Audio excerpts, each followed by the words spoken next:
Yes, people. Good morning to all of you. Dhanbad, Bhopal, Pune, Ujjain, Gorakhpur, Asansol, कैसे हो? भवानीपुर, गाजियाबाद, मुजफ्फरनगर, शास्त्री नगर, हावड़ा, चंडीगढ़, फरीदाबाद, कैसे हो? यस, रेस्ट्रिक्टेड वाला पार्ट है वो आज वापस आपको मैं बताऊंगा, मार्जिनल रिलीफ वाला part, don't worry about that. Mathura, Kolhapur, सब लोग एक बार गुड मॉर्निंग बोल दो, उसके बाद हम आगे चालू कर लेते हैं। तो फटाफट सब लोग एक बार गुड मॉर्निंग बोल दो। कोल्हापुर, कैसे हो? Ahmedabad, good morning to all of you, कैसे हो? Bikaner, good morning. Ludhiana, good morning. Faridabad, good morning, good morning, good morning to all of you. Yamunanagar, good morning, hello, कैसे हो?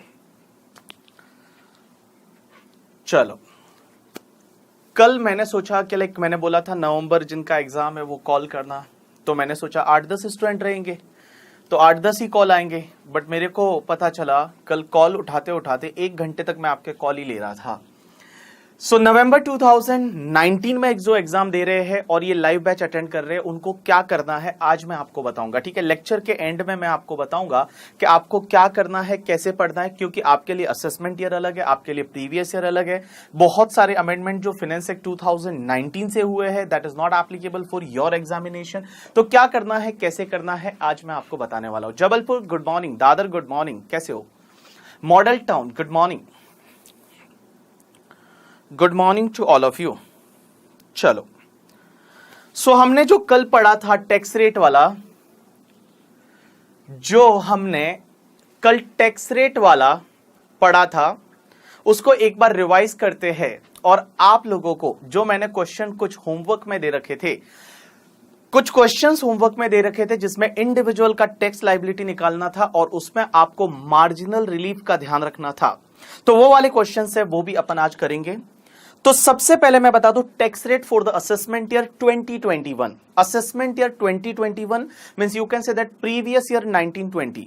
जो प्रीवियस ईयर 1920 में जो इनकम कमाओगे आप उस पे असेसमेंट ईयर 2021 में टैक्स लगेगा। तो असेसमेंट ईयर 2021 के लिए टैक्स रेट क्या है? तो सबसे पहले individual, HUF, AOP, BOI, artificial juridical person. देखो, individual, HUF, AOP, BOI, artificial juridical person, इनके केस में अप टू 2,50,000 तक कोई भी टैक्स नहीं है।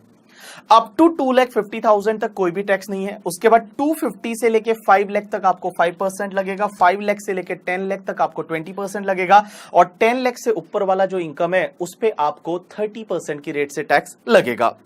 उसके बाद अगर कोई पर्सन है वो सीनियर सिटीजन है। देखो, सीनियर सिटीजन का मतलब क्या होता है? तो सीनियर सिटीजन का मतलब होता है इंडिविजुअल होना चाहिए और वो रेजिडेंट इन इंडिया होना चाहिए। Individual, resident in India, and who is the age of 60 years और more but less than 80 years. 60 years या उससे ज्यादा का एज हो चुका है, less than 80 years at any time during the previous year. मतलब प्रीवियस ईयर में जिसका एज है वो 60 ईयर्स या उससे ज्यादा हो चुका है बट लेस देन 80 ईयर्स, उसको सीनियर सिटीजन बोलेंगे। उसके लिए बेसिक एग्जेम्पशन 3 लाख का मिलेगा, मींस 3 लाख तक कोई भी टैक्स नहीं लगेगा। उसके बाद 3 लाख टू 5 लाख तक 5%, 5 लाख टू 10 लाख तक 20%, और मोर देन 10 लाख है वो आपका 30% की रेट से टैक्स लगेगा। उसके बाद अगर सुपर सीनियर सिटीजन है, सुपर सीनियर सिटीजन मतलब जिसकी एज है वो 80 या उससे ज्यादा हो चुकी है eight any time during the previous year. तो देखो, इन case of every individual being resident in India who is the age of 80 years or more at any time during the previous year, तो up to 5 lakh तक कोई भी tax नहीं लगेगा। 5 lakh is a basic exemption, 5 lakh to 10 lakh 20%, more than 10 lakh 30%। अब एक चीज समझना, सरचार्ज। सरचार्ज कैसे लगेगा, और कल अपन ने सरचार्ज के बारे में डिस्कस किया था। तो सबसे पहला 10% ऑफ इनकम टैक्स, जो भी इनकम टैक्स आएगा उसका 10% लगेगा सरचार्ज। कब? Where taxable income is more than 50 lakh up to 1 crore. अगर 50 लाख से ज्यादा है, अप टू 1 करोड़ तक है, तो आपको 10% की रेट से सरचार्ज लगेगा। 15% लगेगा where taxable income more than 1 crore up to 2 crore.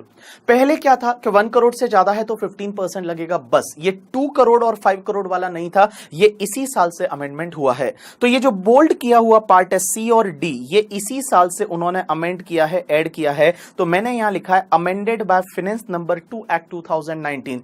जो अभी बजट आया था निर्मला सीतारमण जी वाला, वो अभी तक फाइनेंस बिल ही है, बट मैंने यहां पे फाइनेंस एक्ट लिख लिया है क्योंकि यही वाला पास होने वाला है है, ऑब्वियसली मेजोरिटी है गवर्नमेंट के पास, कोई इशू आएगा ही नहीं, तो एज इट इज ये फाइनेंस एक्ट जाके बन जाएगा। तो देखो 25% of income tax where taxable income is more than 2 crore up to 5 crore, 2 crore से ज्यादा है अप टू 5 करोड़ तक है तो 25% सरचार्ज लगेगा। And 37% of income tax where taxable income is more than 5 crore, 5 crore से ज्यादा इनकम है तो आपको 37% की रेट से सरचार्ज लगेगा। अभी 2-3-4 दिन पहले निर्मला सीतारमण जी का कोई इंटरव्यू ले रहा था और उनसे पूछा कि आपने इन लोगों पे इतना टैक्स लगा दिया, 37% है, वो 37% सरचार्ज लगा दिया अगर इनकम 5 करोड़ से ज्यादा है। तो उन्होंने बोला कि इंडिया में सिर्फ 5000 लोग ही ऐसे हैं, इन इंडिया इतनी बड़ी पॉपुलेशन में सिर्फ 5000 लोग ही ऐसे हैं जो इस कैटेगरी में आते हैं।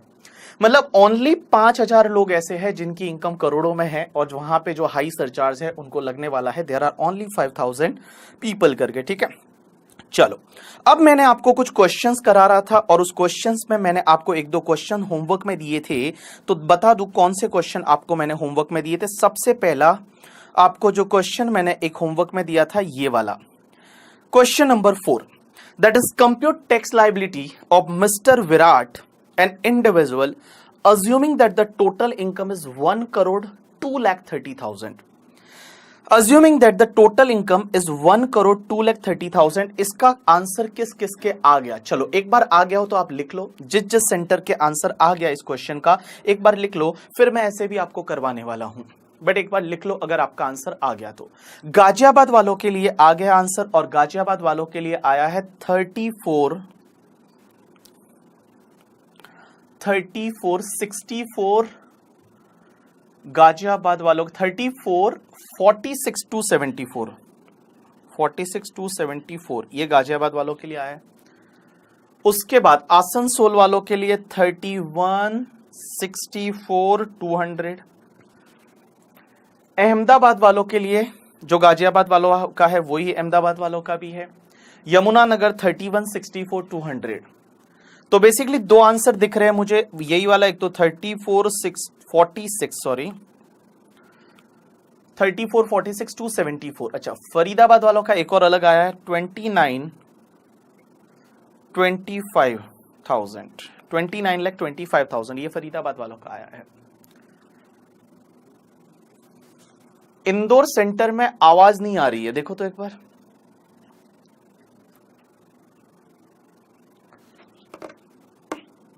जबलपुर वालों का 31 64 200, सूरत वालों का 34 46 टू 74, ये 29 50,000 सिर्फ एक का ही आया है। ओके, इंदौर में आवाज नहीं आ रही है। इंदौर वालों तुमको आवाज आई कि नहीं आई? बीकानेर 31 64 200। तो बेसिकली सबसे ज्यादा दो आंसर आए हैं, एक तो तुम्हारा ये 34 46 274 एंड 31 64 200। ये आंसर सिर्फ एक ही सेंटर का आया है तो ऑब्वियसली गलत रहेगा। दो आंसर आए 34 46 274, 31 64 200। देखते हैं कौन सा आंसर है वो सही है। चलो तो मैं आपको ये सॉल्व करके बता देता हूं कि इसमें कौन सा आंसर सही है। तो सबसे पहले total income of mister Virat sorry, तो टोटल इनकम आपको दे रखा था आई थिंक 1 करोड़ 2,30,000, 1 करोड़ 2,30,000, 1 करोड़ 2,30,000 आपको टोटल इनकम दे रखा था। आई थिंक इतना ही दे रखा है, 1 करोड़ 2,30,000। चलो अब एक बात समझना, इस पे टैक्स कैसे कैलकुलेट करोगे। तो कंप्यूटेशन ऑफ टैक्स लायबिलिटी, तो सबसे पहले आप टैक्स निकाल दो अप टू 2,50,000 कोई भी टैक्स नहीं आएगा, more than 250 up to 5 lakh 5% 12,500, more than 5 lakh up to 10 lakh 20%, आपका आ गया 1 लाख। अब एक बात समझना, मोर than 10 lakhs up to 1 crore 2,30,000, 1 crore 2,30,000, तो 1 crore 2,30,000 में से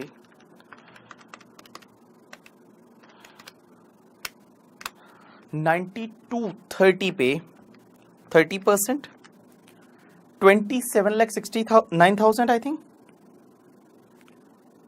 27,69,000 सही आया। 27,69,000 प्लस 1,12,500 इट्स कम्स टू 28,81,500, 28,81,500 है, ये आपका आ गया टैक्स। अब एक बात बताओ, सरचार्ज लगेगा या नहीं? Answer is yes. जब इनकम 1 करोड़ से ज्यादा है, if income is more than 1 crore up to 2 crore, surcharge कितना लगेगा? 15% की रेट से सरचार्ज लगेगा। तो आप पहले इसमें ऐड कर दो सरचार्ज, ऐड कर दो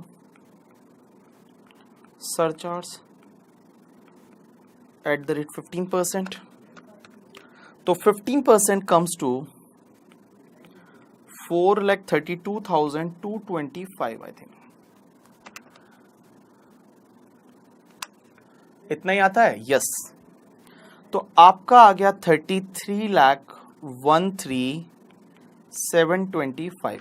अब एक बात बताओ मुझे, मैं मार्जिनल रिलीफ वाला कंसेप्ट एक बार वापस आपको अच्छे से समझा रहा हूं। जो लोगों ने कल का लेक्चर अटेंड नहीं किया या जिन लोगों को ढंग से समझ में नहीं आया, एक बार समझने की कोशिश कर लेना। सब लोग इधर देखना, ठीक है? देखो, एक बात बताओ, यहां विराट की जो इनकम है वो कितनी है? 1 करोड़ 2,30,000, 1 करोड़ 2,30,000। तो टैक्स कितना आ रहा है? 33,13,725, इंक्लूडिंग सरचार्ज आप कर रहे हो, तो टैक्स आ रहा है 33,13,725। एक बात समझना, अगर विराट का इनकम ओनली 1 करोड़ होता, इनकम जो है वो ओनली 1 करोड़ ही होता, तो आप ही बताओ टैक्स कितना आता? अगर 1 करोड़ का इनकम होता तो टैक्स कितना आता? तो मैं बोलूं अप टू 2,50,000 तक कोई टैक्स नहीं आता। 250 से लेके, और तुम्हारा 250 से लेके 5 लाख तक 12,500 आता, 5 लाख से लेके 10 लाख तक 1 लाख आता, और ऊपर वाला जो 90 लाख बचा उस पे 30% आपका 27 लाख आता। तो मैं बोलूं आपका टैक्स 28,12,500 होता, 28,12,500 होता। बीकानेर वाले बहुत सही जा रहे हो, जबलपुर वाले तुम भी। अब एक बात बताओ मुझे, क्या सरचार्ज लगता या नहीं लगता? एक बात बताओ, अगर इनकम 1 करोड़ ही होती, विराट की इनकम 1 करोड़ ही होती, तो सरचार्ज लगता या नहीं लगता? ये मुझे बता दो पहले। अब बताओ मुझे, सरचार्ज लगता या नहीं लगता? गाजियाबाद वाले बोल रहे हैं लगता, बीकानेर वाले भी बोल रहे हैं लगता, तो सब लोग बोल रहे हैं, उज्जैन वाले बोल रहे हैं नहीं लगता, जबलपुर वाले बोल रहे हैं नहीं लगता। क्यों नहीं लगता बेटा? सरचार्ज तो लगता ना। अपन ने क्या सीखा था कि 50 लाख से ऊपर जब इनकम हो जाती है तो सरचार्ज लग जाता है individual, HUF, AOP, BOI, artificial juridical person में। तो देखो, 50 लाख से ज्यादा इनकम और अप टू 1 करोड़ तक है तो आपको 10% तो सरचार्ज लगेगा ना। 1 करोड़ से ज्यादा है 2 करोड़ तक तो आपको 15% लगेगा, 2 करोड़ से लेके 5 करोड़ तक है तो 25% लगेगा, और 5 करोड़ से ज्यादा है तो आपको 37% सरचार्ज लगेगा। तो अगर आपका इनकम 1 करोड़ ही होता तो भी सरचार्ज तो लगता ही ना। सरचार्ज 15% ना लगता, लेकिन आपको 10% की रेट से तो सरचार्ज पे करना पड़ता। 10% तो सरचार्ज लगता, तो सरचार्ज लगता और कौन सी रेट से लगता? सूरत वाले सही बोल रहे हैं, 10% की रेट से सरचार्ज लगता। तो एक बात बताओ, चलो ऐड कर देते हैं इसमें surcharge, add surcharge at the rate 10%। तो 10% की रेट से सरचार्ज लगता तो आप इसका 28,12,500 का 10% करोगे तो आपका 250 आएगा। तो इसको ऐड कर दो तो देखो 30,93,750 आया। 30,93,750 आया। अब एक बात बताओ, मींस अगर आपका इनकम जो है वो विराट का इनकम 1 करोड़ होता, अगर इनकम 1 करोड़ होता तो टैक्स कितना आता बेटा? 30,93,750। लेकिन विराट का इनकम है कितना? विराट का इनकम है यहां पे 1 करोड़ 2,30,000। 1 करोड़ 2,30,000 और टैक्स कितना आ रहा है? 33,13,725।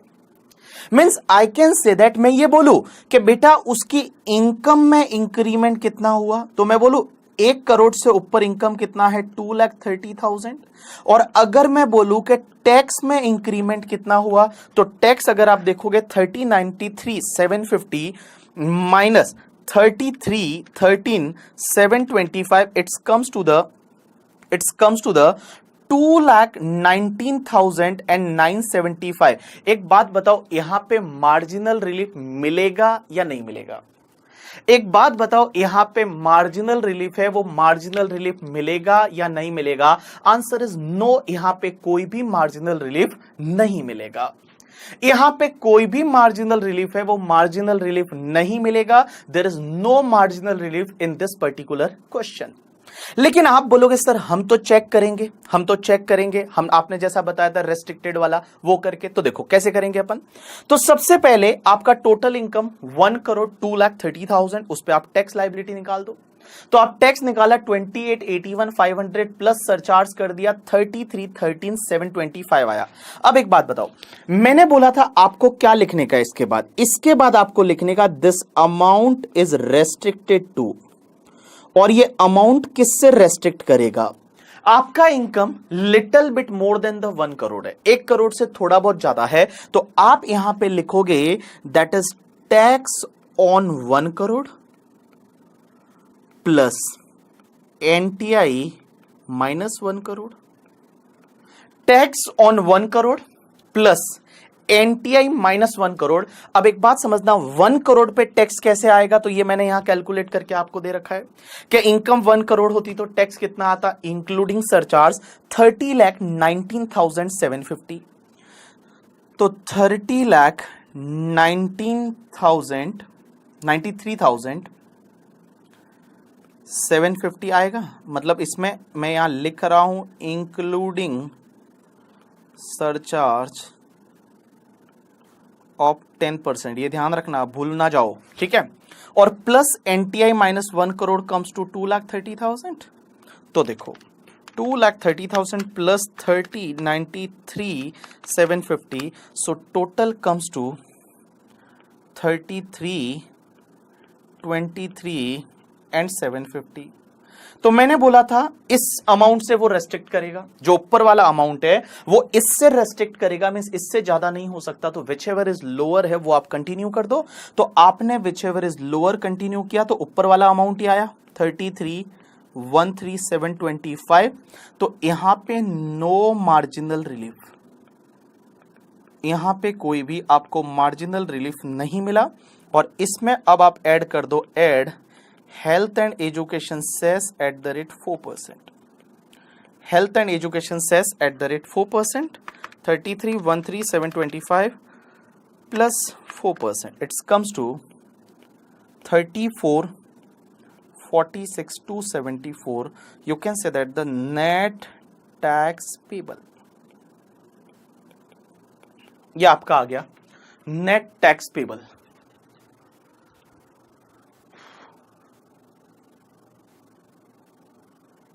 नेट टैक्स पेबल,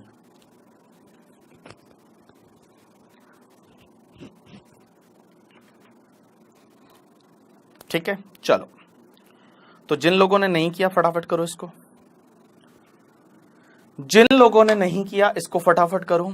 और अगर ये हो गया हो तो फटाफट इसके बाद ये अगर हो गया हो, सबका आंसर 34, 46 टू 74 आ गया हो, तो उसके बाद उसका अगला क्वेश्चन करो। Question number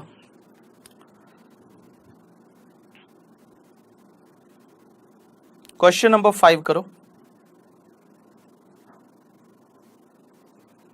question number 5 Praveen Sharma वाला, प्रवीण नहीं परवीन। चलो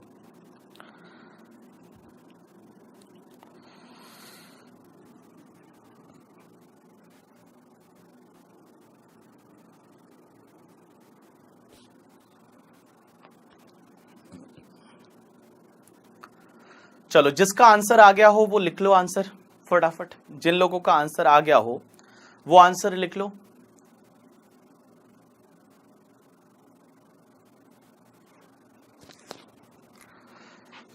to 2001554 including health and education से ऐसा 200। क्या ये सही है? सब लोग एक बार ट्राई कर लो फटाफट।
बेंगलुरु वालों 200155540। हाँ भाई, मुजफ्फरनगर, उज्जैन, उदयपुर, सबके सेम आंसर है 200155450। 200155450 सही है क्या?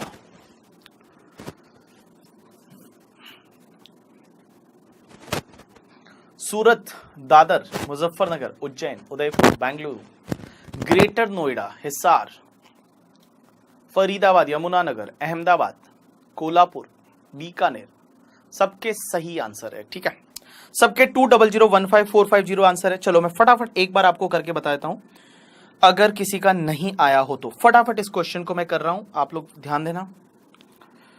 चलो, इनकम कितना है? 5,07,30,000। तो सबसे पहले आप नॉर्मल टैक्स लायबिलिटी निकाल दो। तो जब आप टैक्स लायबिलिटी निकालोगे तो अप टू 2,50,000 तक कोई भी टैक्स नहीं लगेगा।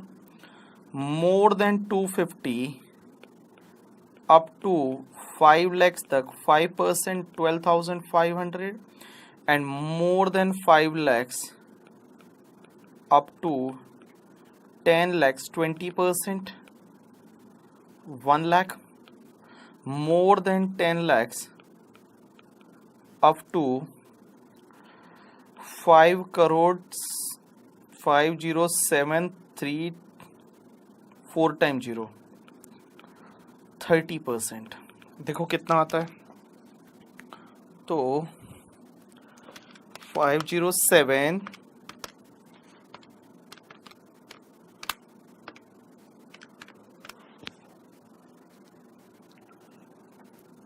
चलो 149 19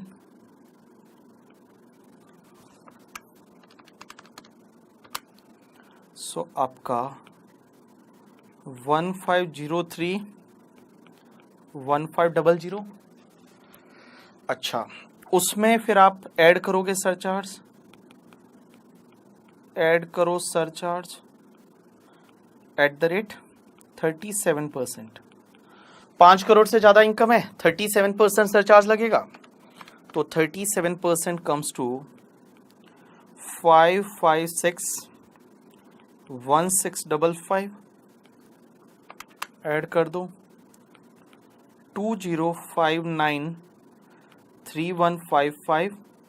अब एक बात समझना, जैसे ही आप सरचार्ज ऐड कर देते हो and your income is little bit more than the 5 crore, क्योंकि 5 करोड़ पे सरचार्ज की रेट चेंज हुई है, पहले 25% थी, 2 करोड़ टू 5 करोड़ एग्जैक्टली, अब सरचार्ज की रेट चेंज हो गई, तो आपको मार्जिनल रिलीफ वाला कंसेप्ट देखना है। आपको क्या करना है, सिंपल सी बात है, यहां पे लिखना है this amount is restricted to, ये अमाउंट रेस्ट्रिक्ट करेगा, और ये अमाउंट रेस्ट्रिक्ट किससे करेगा, तो tax on 5 crore plus NTI minus 5 crore, tax on 5 crore plus NTI minus 5 crore. अब एक बात बताओ, 5 करोड़ पे पहले टैक्स निकाल दो, तो अगर 5 करोड़ पे आप टैक्स निकालने जाओगे तो मैं बोलूं 5 लाख तक 12,500, उसके बाद 10 लाख तक आपका 1 लाख, और 4 crore 90 lakh multiply by 30% comes to 147, 1 crore 47 lakh plus 1,12,500, 148,12500। अब एक बात बताओ, सरचार्ज लगता है या नहीं, आंसर इज यस, 25% लगता, तो ऐड कर दो 25%, 185,15625, राइट, तो आपका 185,15625 प्लस आपका 7,30,000, सही जा रहे हैं अपन, 7,30,000, तो 192,45625, which ever is lower continue कर लो, मार्जिनल रिलीफ ऑटोमेटिकली आपको मिल गई, और ऐड कर दो 4% हेल्थ एंड एजुकेशन सेस उसमें, ठीक है, तो आपका 200,15450 है, वो आपका राइट आंसर आ जाएगा। 200,15450 इज द राइट आंसर। चलो, सब लोगों के आ गया ये आंसर। ये मुरादाबाद वाला वापस मैसेज कर रहे हैं कुछ। मुरादाबाद बच्चे, तुम्हारा असेसमेंट प्रोसीजर का जो क्लास चल रहा है वो दूसरा बैच है, आप दूसरे बैच में जाके बैठो, आप गलती से आ गए हो, ठीक है। यहाँ पे तो मुरादाबाद आपको बोलो सेंटर को, आपका दूसरा बैच चल रहा है रिकॉर्डेड, आप उस बैच में जाके बैठो। तुम ऐसे कहीं पे भी जहां पे ज्ञान बट रहा है आके बैठ जाते हैं करके, ठीक है। 3 इडियट्स देख के आए हैं तो किसी भी लेक्चर में आके बैठ जाओ, हर जगह ज्ञान बट रहा है। अब मुरादाबाद वाले को पता चला, ओ ये तो दूसरा ही बैच है। चलो, इसके बाद मुझे क्वेश्चन नंबर 6 का भी आंसर बता दो, एग्जाम्पल नंबर जो 6 है उसका भी आंसर बता दो, और जिन लोगों ने नहीं किया फटाफट करो, मैं ये करके नहीं बताऊंगा, आपको ही करना है। मिस दीपिका इंडिविजुअल जिसकी इनकम 2,04,40,000 है, चलो आंसर बता दो। 74,09,350, 74,09,350 नेट टैक्स लायबिलिटी। चलो, जिन लोगों ने नहीं किया फटाफट करो।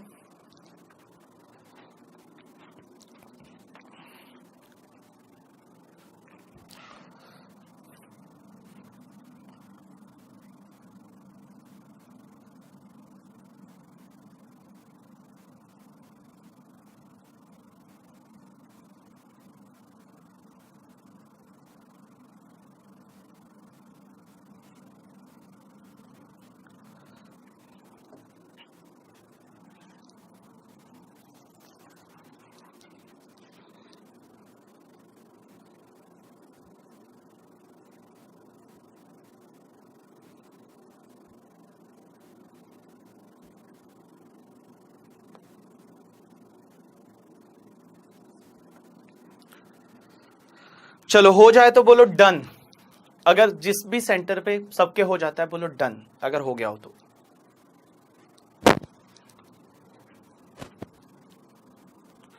गोरखपुर वाले बोल रहे हैं डन।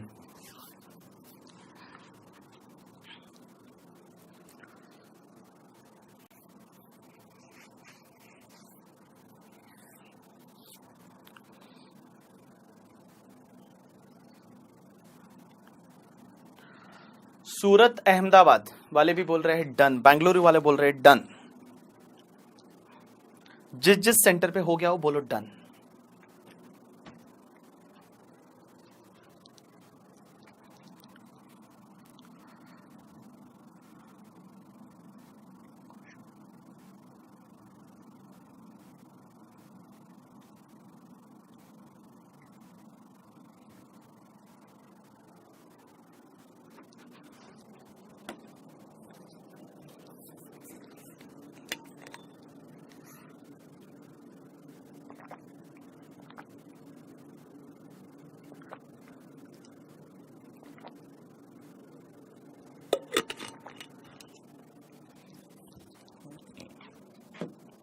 हाँ भाई, सब लोग बोल रहे हैं डन डन डना डन। दीपक बेटा मुझे बुक दे दो, यहां पे पड़ा होगा। बुक पड़ा है, बुक। प्रयागराज वाले बोल रहे हैं डन।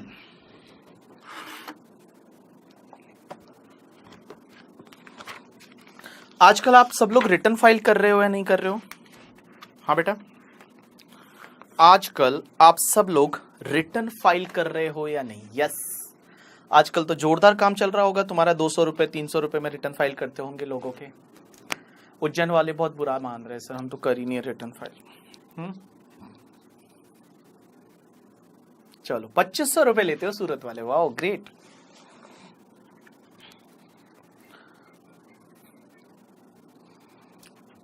चलो अब एक बात समझना, एक कंसेप्ट आता है, दैट इज द, एक सेक्शन होती है। इस बार रिटर्न फाइल कर रहे होंगे तो आपको एक सेक्शन पता रहेगी, सेक्शन 87A करके, याद है?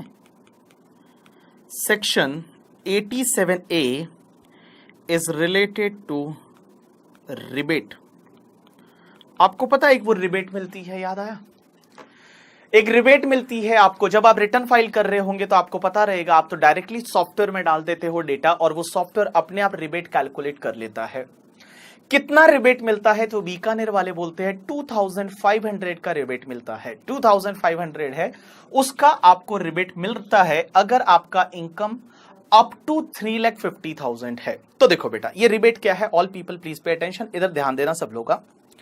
देखो, लॉ मेकर्स बोलते हैं अंडर सेक्शन 87A कि अगर मान लो कोई भी रेजिडेंट इंडिविजुअल है, पहली चीज ये जो रिबेट है वो सिर्फ एंड सिर्फ इंडिविजुअल को मिलेगी और वो भी रेजिडेंट इंडिविजुअल होना चाहिए।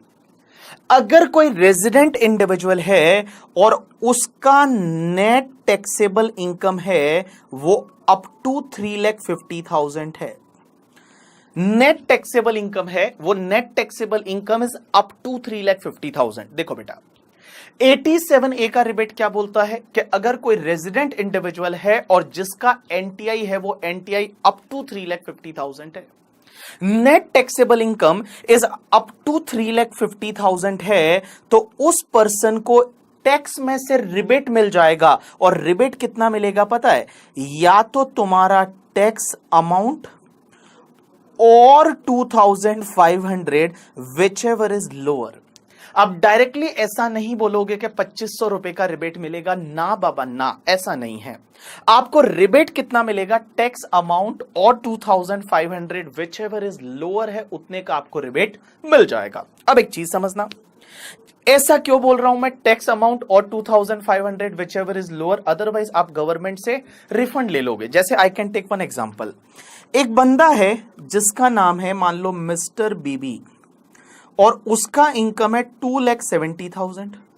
अब एक बात बताओ, 2,70,000 पे आप टैक्स निकालोगे तो 2,70,000 पे 2,50,000 तक कोई भी टैक्स नहीं। 2,50,000 से 270 कितना? 20,000 का हुआ। 20,000 पे 5% कम्स टू द 1,000, तो टैक्स कितना आएगा? 1,000। आप बोलोगे यहां पे कि अगर आपको रिबेट 2500 का मिलेगा तो उस केस में आप गवर्नमेंट को बोलोगे कि 1500 रुपए का हमको रिफंड कर दो। तो ऐसा नहीं है, इस केस में आपको रिबेट कितना मिलेगा, 1000 का रिबेट मिलेगा। आपको रिबेट है वो आपको रिबेट 1000 का मिल जाएगा। रुक जाओ गाजियाबाद, थोड़ी देर रुक जाओ करके, ठीक है। तो देखो 1000 का रिबेट मिलेगा। तो देखो ये सेक्शन क्या बोलती है, all people please pay attention, कि अगर कोई भी रेजिडेंट इंडिविजुअल है, पहली चीज रेजिडेंट होना चाहिए और वो इंडिविजुअल होना चाहिए। मींस ये रिबेट जो है वो रिबेट एचयूएफ को नहीं मिलती, एओपी बीओआई बाकी किसी को नहीं मिलती, सिर्फ एंड सिर्फ रेजिडेंट इंडिविजुअल को मिलती है। एनटीआई कितना होना चाहिए, अप टू 3,50,000। तो रिबेट मिलेगा टैक्स अमाउंट और 2500 विच एवर इज लोअर। अब एक चीज समझना, आपको याद रहेगा जब फेब में बजट आया, फर्स्ट फेब को, जो फर्स्ट फेब 2019 को जो बिल आया था, that is finance bill number 1 2019, और उसमें पीयूष गोयल जी ने ऐसा बोला था कि 5 लाख तक कोई भी टैक्स नहीं लगेगा। और आपने भी बहुत ज्यादा शेयर किया था कि यस 5 लाख तक हमको अब कोई टैक्स भरने की जरूरत नहीं, 5 लाख तक there is no tax, 5 lakh तक आपको कोई भी टैक्स भरने की जरूरत नहीं, there is no need to tax up to 5 lakh करके, ठीक है। 5 लाख तक आपको कोई भी टैक्स है वो टैक्स पे करने की जरूरत नहीं, ऐसा आपको याद रहेगा। तो वहां पे बोला था किसने बोला था, पीयूष गोयल जी ने। तो 5 लाख पे कोई टैक्स नहीं लगेगा। अब एक बात बताओ आप मुझे ये बोलोगे कि सिर्फ 5 लाख पे कोई भी टैक्स नहीं लगेगा, तो क्या बेसिक एग्जेम्पशन को 5 लाख तक कर दिया था क्या बेसिक एग्जेम्पशन 250 से बढ़ा के 5 लाख किया ना। इन्होंने क्या किया, बड़ा ही स्मार्ट मूव लिया और इन्होंने बोला ये रिबेट जो है, इस रिबेट वाली सेक्शन में इन्होंने अमेंडमेंट कर दिया और इन्होंने बोला कि अगर आपका एनटीआई ये जो 350 था इसको हटा के कर दिया 5 लाख, कि अगर आपका जो एनटीआई है वो अप टू 5 लाख है, if your NTI is up to 5 lakh, तो आपको रिबेट मिल जाएगा कितना, टैक्स अमाउंट, और 2500 की जगह कर दिया उन्होंने 12,500। तो देखो रोज तक रुक जाओ, एक बार सबके पास बुक आ जाने दो करके, ठीक है। चलो इधर देखो बेटा, तो मैंने क्या बोला, अभी section 87A amended by finance number 1 act 2019, इसी साल इसमें अमेंडमेंट हुआ है। और अब से ये सेक्शन क्या बोलती है कि अगर कोई रेजिडेंट इंडिविजुअल है और उसका नेट टैक्सेबल इनकम, और you can say that total income is up to 5 lakh, अगर टोटल इनकम जो है वो अप टू 5 लाख है, तो उस केस में आपको रिबेट मिलेगा कितना, टैक्स अमाउंट और 12,500 which ever is lower, 12,500 which ever is lower. तो अप टू 5 लाख है। एक बात बताओ, अगर आपका इनकम एग्जैक्टली 5 लाख है तो क्या ये रिबेट मिलेगा, आंसर इज यस। कितना टैक्स आएगा, तो 5 लाख पे आप टैक्स निकालोगे 12,500 आएगा, पूरे 12,500 का आपको रिबेट है वो मिल जाएगा, पूरे 12,500 का आपको रिबेट मिल जाएगा और टैक्स कुछ भी नहीं लगेगा। इसके लिए उन्होंने बोला था कि 5 लाख तक का अगर आपका इनकम है तो हम उस पर कोई टैक्स नहीं लेंगे।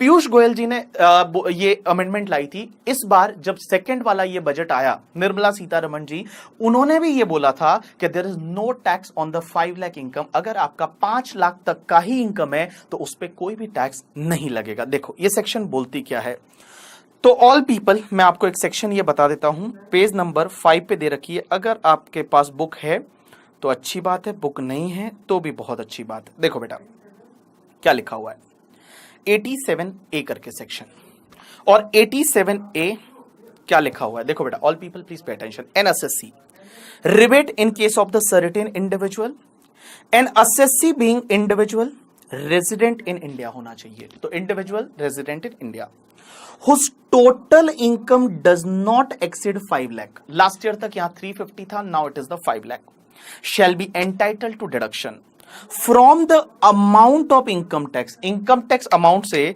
उसको डिडक्शन मिलेगा कितना, on his total income which he is chargeable for any assessment year of an amount equal to 100% of such income tax, जो टैक्स आएगा उसका 100% of tax or an amount of 12,500 whichever is less, and this is amended by the finance number 1 Act 2019 जो पीयूष गोयल जी budget लेके आए थे उसमें इस section को अमेंड किया था। चलो एक काम करते हैं, एक दो छोटे छोटे क्वेश्चन करते हैं। चलो पहला क्वेश्चन, आ जाओ सब लोग क्वेश्चन नंबर 7 पे। जिन लोगों के पास में बुक है उन लोगों के लिए, नहीं है वो इधर देखोगे।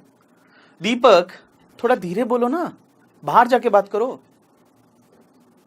बच्चों को सुनाई दे रही है इसकी बातें, यहां पे जोर जोर से चल रहा है फोन पे।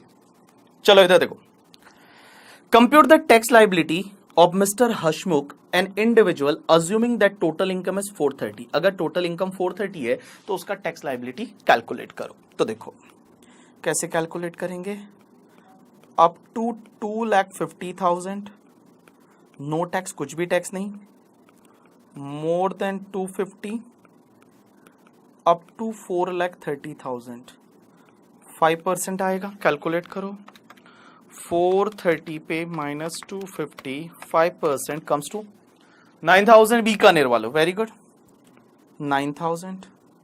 अब एक बात बताओ, क्या ये रिबेट मिलेगा या नहीं? हसमुख इंडिविजुअल है, अब रेजिडेंट है या नहीं ऐसा कुछ नहीं दे रखा। You can take the assumption of the resident के रेजिडेंट रहेगा, इनकम भी ओनली 430 है, अप टू 5 लाख है तो रिबेट मिलेगा। और रिबेट कितना मिलेगा? तो 9,000 टैक्स आया।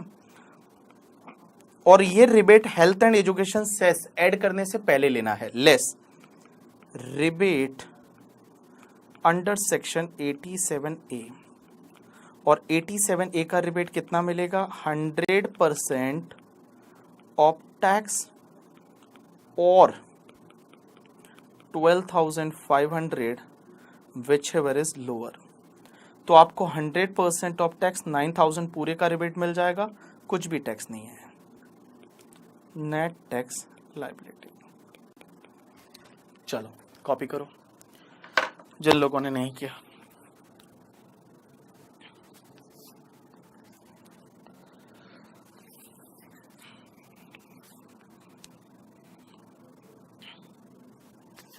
चलो डन, नेक्स्ट क्वेश्चन पे आओ। नेक्स्ट क्वेश्चन पे आओ, दैट इज एग्जाम्पल नंबर 8। देखो क्या लिखा हुआ है, compute the tax liability of Mr BB an individual assuming that his total income is 5 lakh and 5,05,000। अगर 5 लाख है तो कितना टैक्स आएगा और 5,05,000 है तो कितना टैक्स आएगा? तो देखो सबसे पहले पार्ट ए कर देते हैं, total income is 5 lakh. 5 lakh है तो कितना टैक्स आएगा? तो देखो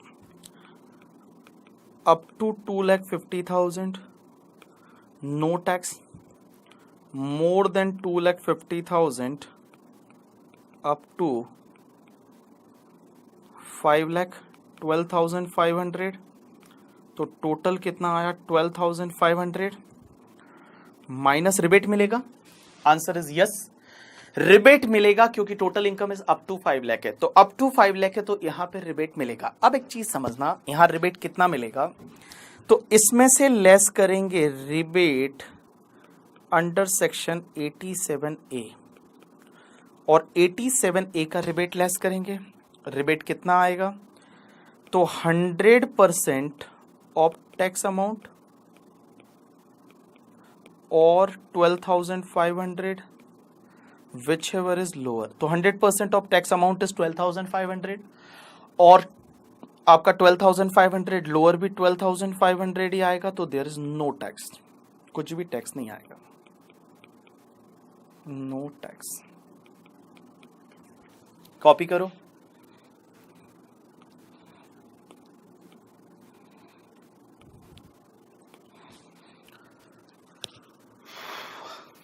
उसके बाद सेकेंड केस देखो बेटा।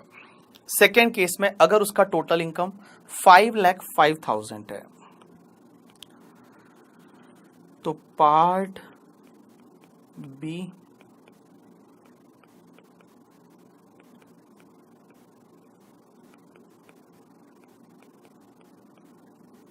Total income is 5,05,000। अब एक चीज समझना, टोटल इनकम इज 5,05,000, तो आप टैक्स निकालो। तो टैक्स कैसे निकालोगे? अप टू 2,50,000 तक कोई भी टैक्स नहीं आएगा। More than 250 up to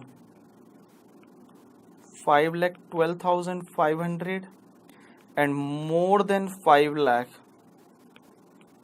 up to 5,05,000, 20%, 1,000, so total comes to 13,500। एक बात बताओ, यहां पे रिबेट मिलेगा या नहीं मिलेगा? यहां पे रिबेट मिलेगा या नहीं मिलेगा? रिबेट 87A का मिलेगा या नहीं? बीकानेर, उल्टा डांगा, मंदसौर, प्रयागराज, फरीदाबाद, बीकानेर, सब लोग बोल रहे हैं, गोरखपुर वाले सर नहीं मिलेगा। क्यों नहीं मिलेगा? बिकॉज टोटल इनकम 5 लाख से ज्यादा है। एक चीज दिमाग में डाल दो, 87A का रिबेट तभी मिलेगा जब रेजिडेंट इंडिविजुअल है और उसका total income up to 5 lakh है। Total income is up to 5 lakh, तभी रिबेट मिलेगा। 5 लाख से 1 रुपया भी ज्यादा हो गया, ये रिबेट आपको नहीं मिलेगा। ये रिबेट आपको नहीं मिलेगा। और रिबेट कितना मिलता है? टैक्स अमाउंट और 12,500 व्हिचएवर इज लोअर। तो जो टैक्स अमाउंट है 12,500 whichever is lower, so there is no rebate. Rebate नहीं मिलेगा इस केस में बिकॉज टोटल इनकम 5 लाख से ज्यादा है। अब एक चीज समझना, इसमें ऐड कर दो हेल्थ एंड एजुकेशन सेस 4%, तो 13,500 का 4% comes to 540, 14,040, that is net tax liability। देखो गलत हो रहा है यहां पे गलत हो रहा है। आप ज्यादा कितना कमा रहे हो? 5,000 रुपया कमा रहे हो ज्यादा, और उस पर टैक्स कितना आएगा? सीधा 14,040। यहां पे मार्जिनल रिलीफ का कोई भी कंसेप्ट नहीं दिया। यहां पे कोई भी मार्जिनल रिलीफ का कंसेप्ट नहीं दिया है। आई वॉज एक्सपेक्टिंग कि ये वाला जो सेकंड वाला बजट आएगा उसमें ऐसा कुछ रहेगा, बट इसमें भी ऐसा कुछ भी नहीं है। यहां पे मार्जिनल रिलीफ का कोई कंसेप्ट नहीं दिया है। ऐसा नहीं कि इसमें सिर्फ 5,000 ही इनकम बढ़ा है तो 5,000 ले लो बस, ऐसा नहीं है। यहां पे देखो आपके साथ स्कैम हो रहा है। अगर आपकी इनकम 5 लाख है तो कुछ भी टैक्स नहीं। 5 लाख से 1 भी रुपया ज्यादा हो गई तो आपको 250 से वापस टैक्स लग जाएगा। 5 लाख रुपए से 1 भी रुपया ज्यादा हो गई तो आपको ये रिबेट का बेनिफिट नहीं मिलेगा और 250 से आपका वापस से टैक्स लग जाएगा। तो बेटा जो पीयूष गोयल जी, निर्मला सीतारमण जी ने बोला है कि जिनकी इनकम 5 लाख तक आपको कोई टैक्स नहीं लगेगा, 5 लाख तक नहीं, जिनकी इनकम 5 लाख तक ही है उन पे ही टैक्स नहीं लगेगा। अगर आपकी इनकम 1 भी रुपया ज्यादा हो गई तो आपको फिर वापस 250 से टैक्स लग जाएगा। ये रिबेट अंडर सेक्शन 87A का बेनिफिट आपको नहीं मिलेगा। तो यहां पे आपके साथ देखो स्कैम हो रहा है। पहले केस में इनकम 5 लाख है तो कोई भी टैक्स नहीं। पहले केस में इनकम 5 लाख है तब तो कोई भी टैक्स नहीं।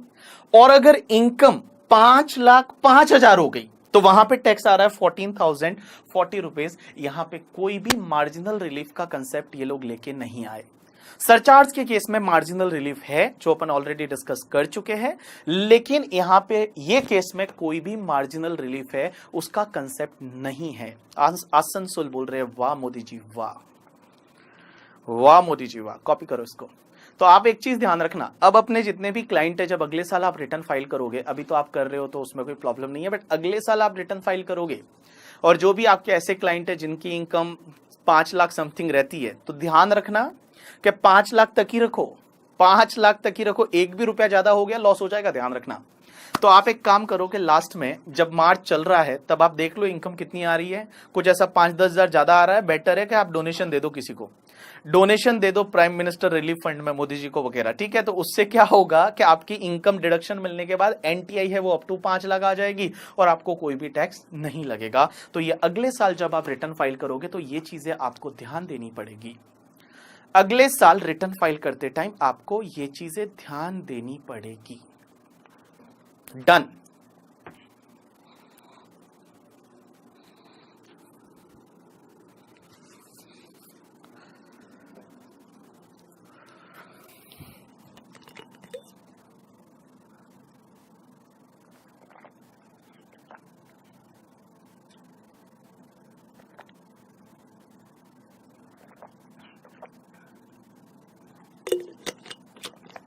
यहाँ पे रिलीफ मिलनी चाहिए थी, ऐसा मार्जिनल रिलीफ जैसा कंसेप्ट यहाँ पे भी क्रिएट करना चाहिए था, बट अभी तक किया नहीं, क्योंकि गलत हो जाएगा ना यार। किसी बंदे का इनकम ज्यादा है वो तो स्कैम करेगा, उल्टा कम करेगा इनकम, फिर जानबूझ के इनकम कम बताएगा। अगर 5,10,000 इनकम है तो वो बोलेगा अच्छा है 5 लाख ही बताओ। तो यहाँ पे इनको मार्जिनल रिलीफ कंसेप्ट है वो लाना चाहिए था, बट नहीं है आज, अभी तक तो नहीं है।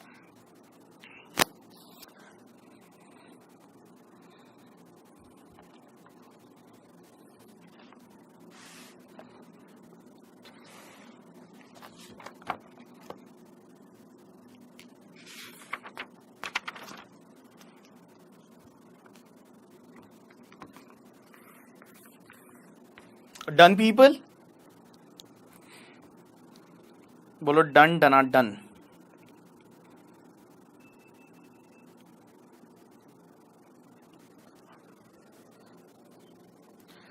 ये आजकल वो ऐसा वो फिल्टर चल रहा है ना, फेस टाइम, कौन सा क्या बोलते हैं उसको, फेस एफ, उसमें से कोई लड़कियां नहीं बना रही ना फोटो वोटो ऐसे, आपने देखा होगा सब लड़के ही बना रहे हैं, सब लड़के ही अपने आप को 60-70 बताते हैं।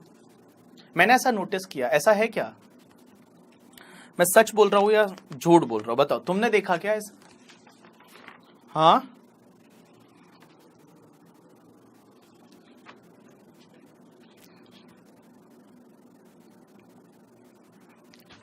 तुमने देखा ऐसे फेसबुक पे सब लड़के ही लगे पड़े हो उसमें करके, ठीक है, सब लोग दिख रहे हैं 80K, कोई 70K। जो कौन बोल रहा है लड़कियों में दिमाग होता है क्या, ऐसा बोल रहे हो? लड़कियों के पास पढ़ने के लिए काम है, बहुत सारे काम है, तुम बैठे रहते हो पूरे दिन।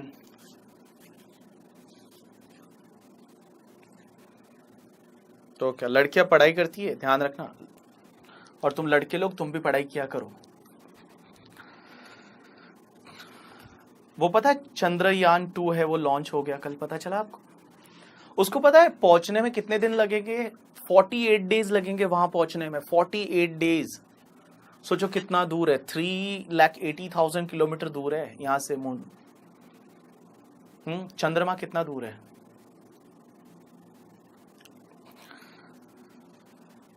देखो लोगों ने क्या क्या किया है, सोचो साइंटिस्ट लोग कितना कितना कितना इन्वेंशन करते हैं, यहां से इतना दूर लेके जाते हैं, ठीक है, और लोग वहां चले जाते हैं, और तुम बोलते हो सीए फाइनल डिफिकल्ट है, तुमको लगता है सीए है वो बहुत डिफिकल्ट है। ऐसा कुछ भी नहीं, सीए है वो एकदम इजी है करके, ठीक है, थोड़ा मेहनत करना पड़ता है। सीए में क्या है, इजी इजी तो है उसमें कुछ करके, इतना कोई है ही नहीं जितना वो लोग पता 384 किलोमीटर दूर यहां से मिसाइल भेज रहे हैं वहां पे, वहां से सब इन्फॉर्मेशन आएगी, ये आएगी, 48 डेज तक वो वहां पे पहुंचेगा, कितना टाइम लगेगा? गोरखपुर वाले बोलते हैं आर्टिकलशिप डिफिकल्ट है, बाकी सब इजी है। आर्टिकलशिप बहुत इजी है,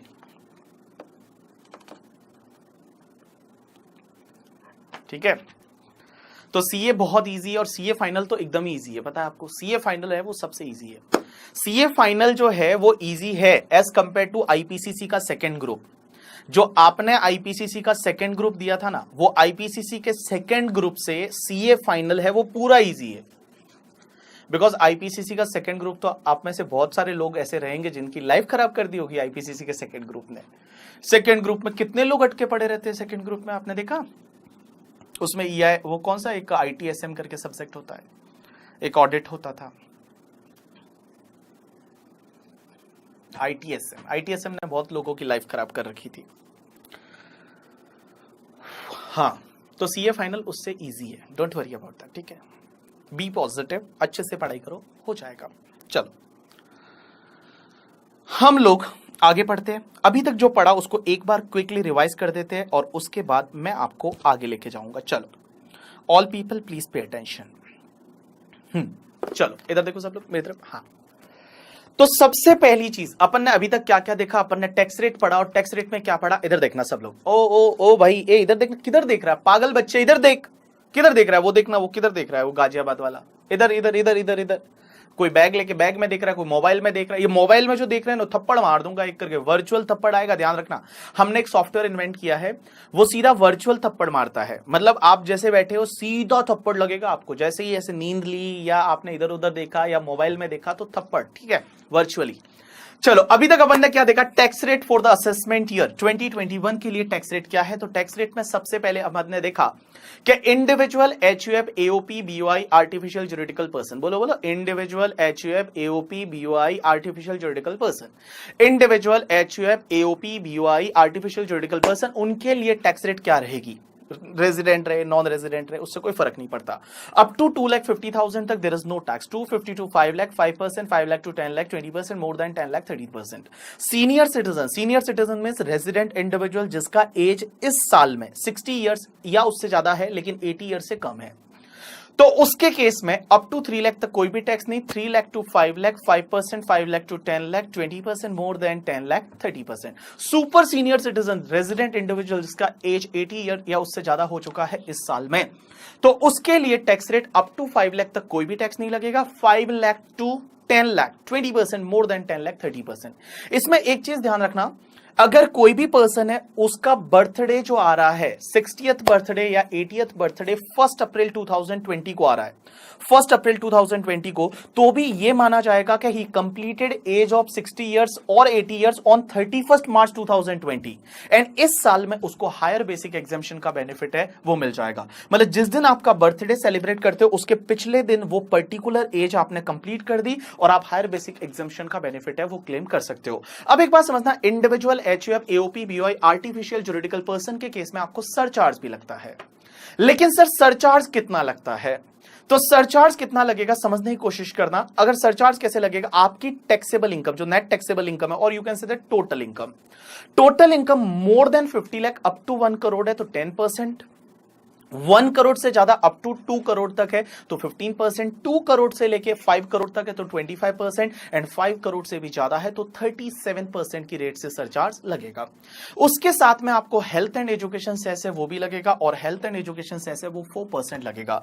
उसके बाद मैंने कंसेप्ट पढ़ाया मार्जिनल रिलीफ वाला, कि मार्जिनल रिलीफ कब देखने का, जब भी आपकी income little bit more than the 50 lakh है, 1 करोड़ है, 2 करोड़ है या 5 करोड़ है, तब आपको देखने का। आपको क्या करने का, पहले टैक्स निकालो, सरचार्ज को ऐड कर दो, और सरचार्ज को ऐड करने के बाद फिर क्या लिखने का, this amount is restricted to, और restricted to tax on 50 lakh, 1 crore, 2 crore, 5 crore, और एक्सेस इनकम गवर्नमेंट को ही दे दो करके, ठीक है। और विच एवर इज लोअर है वो कंटिन्यू कर दो, आपको ऑटोमेटिकली मार्जिनल रिलीफ का अमाउंट है वो आपको मिल जाएगा। उसके बाद मैंने आपको 87A पढ़ाया, और 87A का रिबेट क्या बोलता है पता है, 87A का रिबेट आपको बोलता है रेजिडेंट इंडिविजुअल है। ध्यान रखना, रेजिडेंट इंडिविजुअल, ये रिबेट सिर्फ एंड सिर्फ रेजिडेंट इंडिविजुअल को मिलेगा, बाकी को नहीं मिलेगा। रेजिडेंट इंडिविजुअल है जिसका टोटल इनकम है वो अप टू 5 लाख है, total income is up to 5 lakh है, तो उसको 12,500 और tax amount whichever is lower है उतने का आपको रिबेट मिल जाएगा। तो टैक्स जो कैलकुलेट करोगे उसमें ध्यान रखना, अगर total income up to 5 lakh है तो टैक्स अमाउंट और 12,500 विच एवर इज लोअर का आपको रिबेट है वो मिल जाएगा। यू गॉट माय पॉइंट और नॉट? यस। अब एक और चीज समझना आप लोग, next part is related to, sir एक बात बताओ, आपने individual HUF AOP BOI artificial juridical person उनके लिए तो टैक्स रेट बता दी, लेकिन सर कंपनी के लिए क्या टैक्स रेट है, या फिर जो भी अपना कंपनी है, पार्टनरशिप फर्म है, लोकल अथॉरिटी है, उनके लिए क्या टैक्स रेट है फिर? तो देखो समझने की कोशिश करना, कोई भी जो पार्टनरशिप फर्म है, फर्म के लिए टैक्स रेट, फर्म, एक और चीज ध्यान रखना, फर्म ऑलवेज इंक्लूड एलएलपी, ध्यान रखना, फर्म ऑलवेज इंक्लूड एलएलपी। जब भी अपन फर्म की बात करेंगे it's always include LLP. There is no difference between firm and LLP in the income tax act. Income tax act में एलएलपी और फर्म में कोई फर्क नहीं है, बोथ आर द सेम। सिर्फ एक जगह फर्क आता है, पता है आपको? वो 44AD सेक्शन याद है, वो 8% वाला, 6%, अभी आप जो रिटर्न फाइल कर रहे होंगे, वो 44AD सेक्शन है, वो पार्टनरशिप फर्म ले सकती है लेकिन एलएलपी नहीं ले सकती। सिर्फ इतना ही डिफरेंस है, एक ही जगह डिफरेंस है कि 44AD वाली जो सेक्शन है पीजीबीपी में, वो 8%, टर्नओवर का 8%, टर्नओवर का 6%, वो सेक्शन पार्टनरशिप फर्म ले सकती है लेकिन एलएलपी नहीं ले सकती। पार्टनरशिप फर्म ले सकती है, एलएलपी नहीं ले सकती, सिर्फ उतना ही फर्क है। बाकी इनकम टैक्स में कहीं पे भी कुछ भी फर्क नहीं है। Firm and LLP both are same, दोनों सेम है। मैं बताऊं, जो लायबिलिटी रहती है वो भी अनलिमिटेड होती है। इनकम टैक्स में आपके उस एलएलपी एलएलपी एक्ट में लिखा हुआ है कि पार्टनर का लायबिलिटी लिमिटेड रहेगा, बट इनकम टैक्स एक्ट में एक सेक्शन डाली हुई है 167C करके, जो अपन पढ़ेंगे पार्टनरशिप फॉर्म वॉल्यूम 2 में, और वहां पे ये लिखा हुआ है कि एलएलपी के पार्टनर है उनकी भी लायबिलिटी अनलिमिटेड है इन the income tax act. Income tax act है वो, इनकम टैक्स एक्ट में उनकी लायबिलिटी अनलिमिटेड है। So in simple word I can say that कि पार्टनरशिप फर्म जो है एंड एलएलपी है, बोथ आर सेम। तो पार्टनरशिप फर्म, एलएलपी एंड उसके साथ में जो लोकल अथॉरिटी रहती है, लोकल अथॉरिटी मतलब जैसे बीएमसी वगैरह है, जो गवर्नमेंट बॉडीज रहती है, दैट इज लोकल अथॉरिटीज, इनके लिए टैक्स रेट है ना, वो टैक्स रेट बेटा फ्लैट 30% है। Flat 30% tax rate, tax rate is flat 30%, there is no slab rate, 30% की रेट से टैक्स लगेगा। क्या सरचार्ज लगेगा? आंसर इज यस, सरचार्ज लगेगा। और सरचार्ज कितना लगेगा? 12% सरचार्ज लग जाएगा if net taxable income is more than 1 crore. तो देखो, अगर तुम्हारा net taxable income more than 1 crore है तो 12% की रेट से सरचार्ज लग जाएगा। किसको? Firm, LLP and local authority को। तो देखो, फर्म, एलएलपी, लोकल अथॉरिटी को tax rate is flat 30%, tax rate is flat 30% and surcharge लगेगा 12% की रेट से if NTI is more than 1 crore. If NTI is more than 1 crore तो टैक्स लग जाएगा आपका कौन सी रेट से? 12% की रेट से। अब एक चीज समझना आप लोग, next part is related to the company. Company पे टैक्स रेट क्या रहता है? तुम बताओ मुझे, कंपनी पे टैक्स रेट क्या रहता है?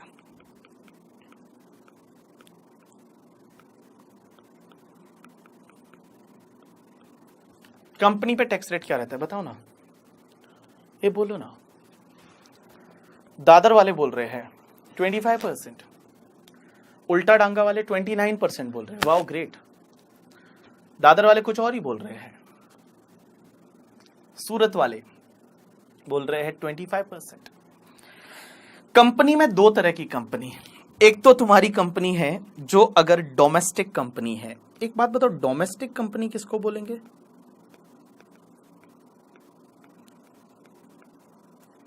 और एक तुम्हारी फॉरेन कंपनी। डोमेस्टिक कंपनी किसको बोलेंगे? चलो, वाओ ग्रेट, बहुत अच्छे अच्छे आंसर दे रहे। डोमेस्टिक कंपनी मतलब incorporated in India, origin in India, incorporated in India. तो इंडियन कंपनी फिर किसको बोलेंगे? हाँ, इंडियन कंपनी किसको बोलेंगे फिर? हाँ बेटा, अगर मैं बोलूं 3 टर्म होते हैं, एक इंडियन कंपनी, एक तुम्हारी फॉरेन कंपनी और एक डोमेस्टिक कंपनी। तो Indian company and domestic company क्या दोनों सेम है? एंड एक foreign company. Indian company, domestic company and foreign company, तीनों में क्या है? हिसार आज मैं ऐसे भी बताने वाला हूं, टेंशन ना लो। चलो बोलो बोलो बोलो बोलो। Indian company, domestic company and foreign company, कुछ फर्क है या फिर इंडियन कंपनी, डोमेस्टिक कंपनी दोनों सेम है? Domestic companies incorporated under companies act 2013।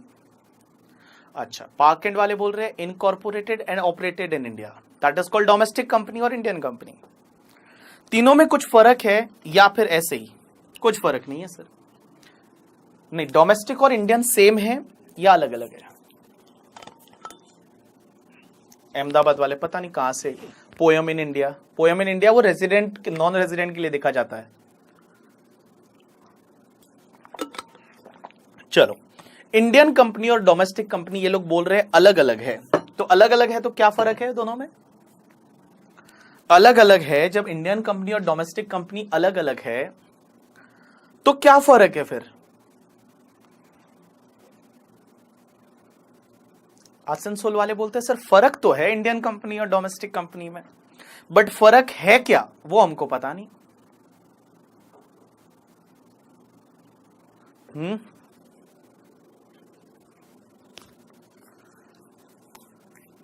ये मोबाइल में कौन देख रही है? ये पागल बच्ची इधर देख, मोबाइल में देख रही है। मोबाइल में थोड़ी दे रखा है।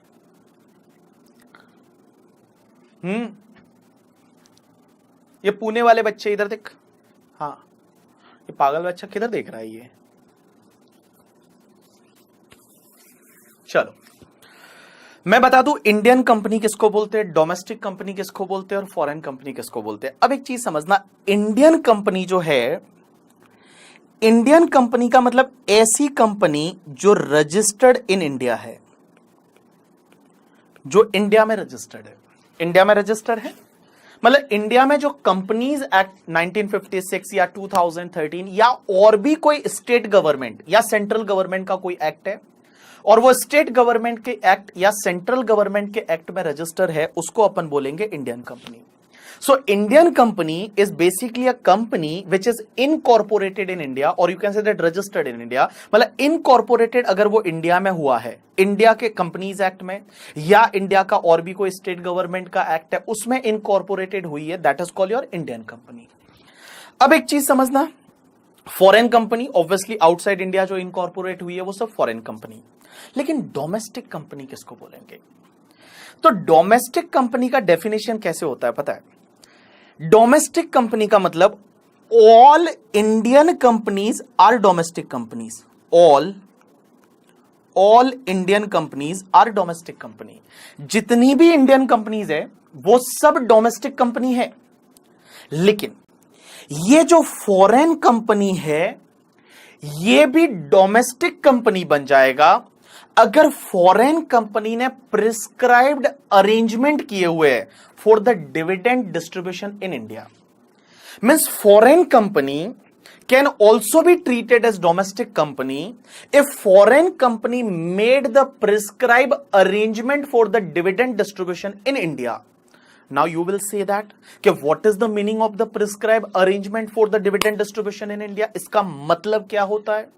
तो मैं बताऊं, इसका मतलब यह होता है कि फॉरेन कंपनी अगर यह बोलती है कि हम इंडिया में डीडीटी पे करेंगे, फॉरेन कंपनी यह बोलती है कि हम इंडिया में डीडीटी पे करेंगे, इंडिया में जो डिविडेंड डिस्ट्रीब्यूशन टैक्स है, देखो डीडीटी सिर्फ डोमेस्टिक कंपनी पे करती है, तो अगर foreign company made the prescribe arrangement for the dividend distribution tax in India, they made the prescribe arrangement for the DDT, मतलब फॉरेन कंपनी बोलती है हम डीडीटी पे करेंगे, हम जो भी डिविडेंड देंगे उस पे डीडीटी हम इंडिया में पे करेंगे, तो वो फॉरेन कंपनी है वो भी डोमेस्टिक कंपनी बन जाएगी।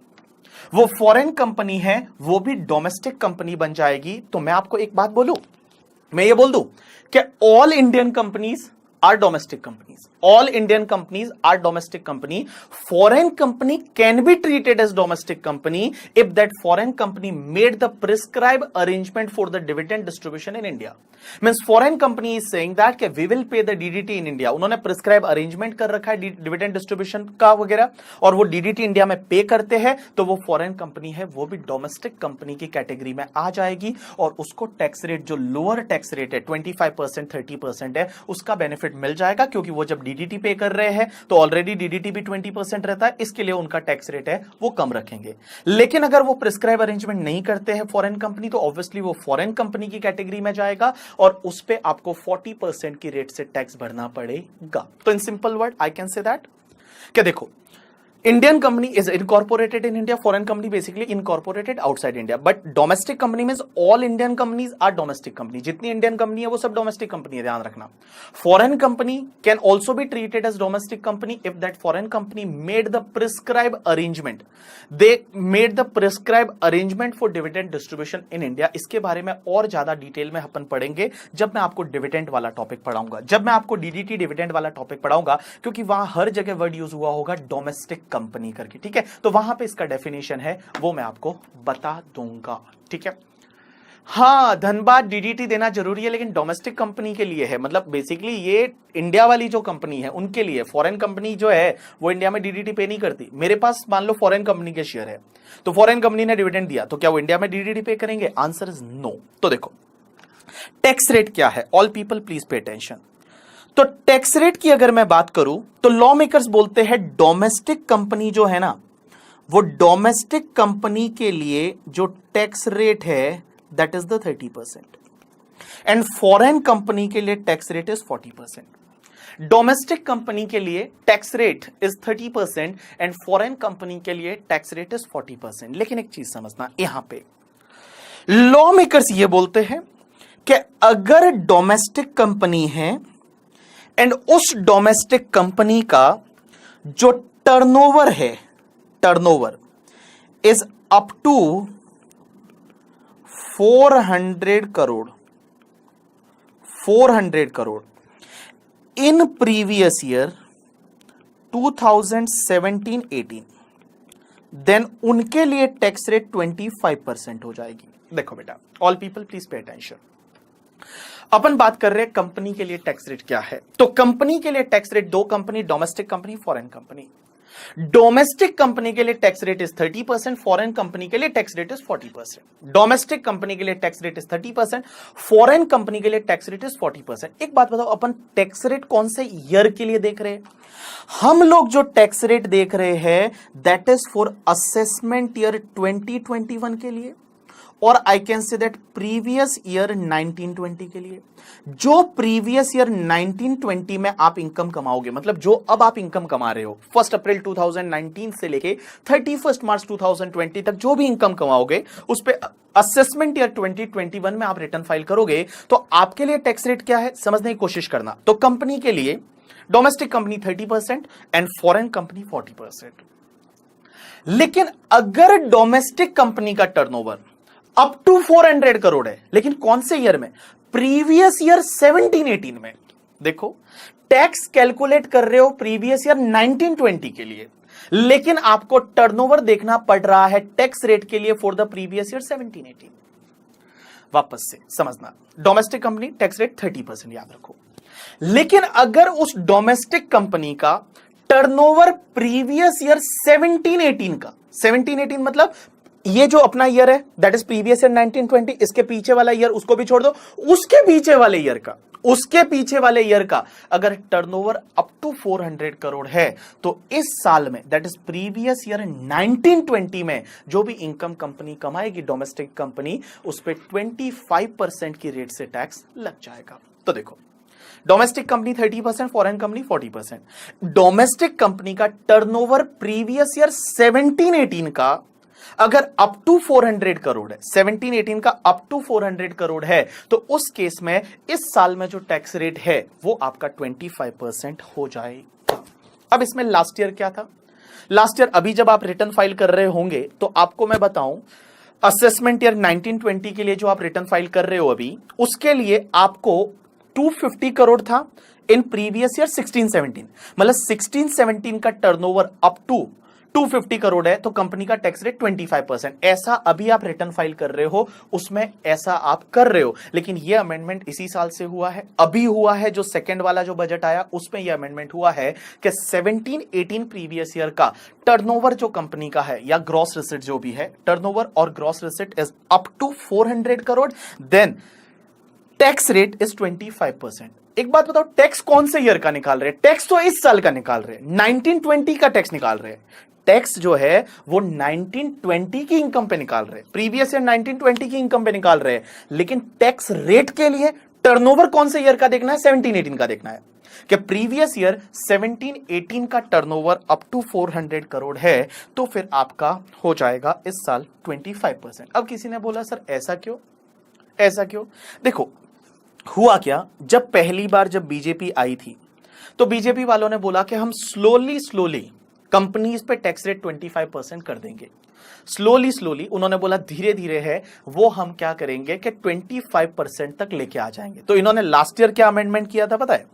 लास्ट ईयर जो अभी आप रिटर्न फाइल कर रहे हो उसके लिए ये बोलते हैं प्रीवियस ईयर 16-17 का टर्नओवर, प्रीवियस ईयर 16-17 का टर्नओवर अप टू 250 करोड़ है, तो आपको 25% का बेनिफिट मिलेगा। उसके अगले साल क्या था पता है?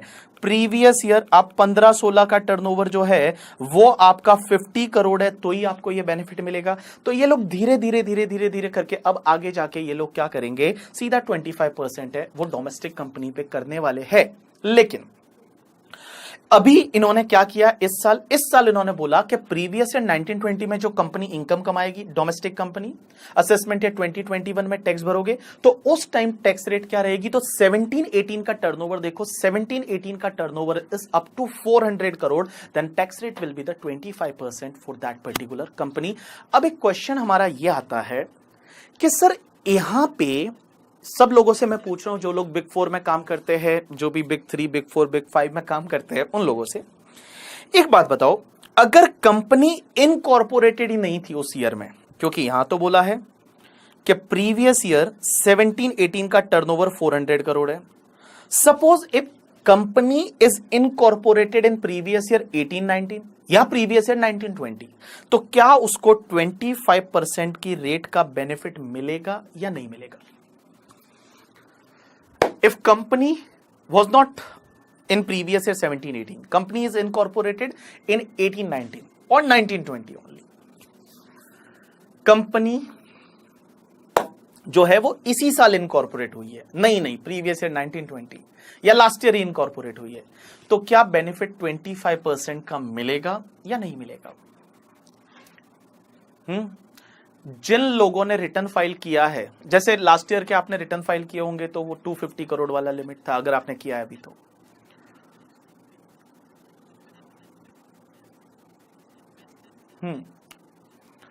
Question is that is 25% benefit is available और नॉट।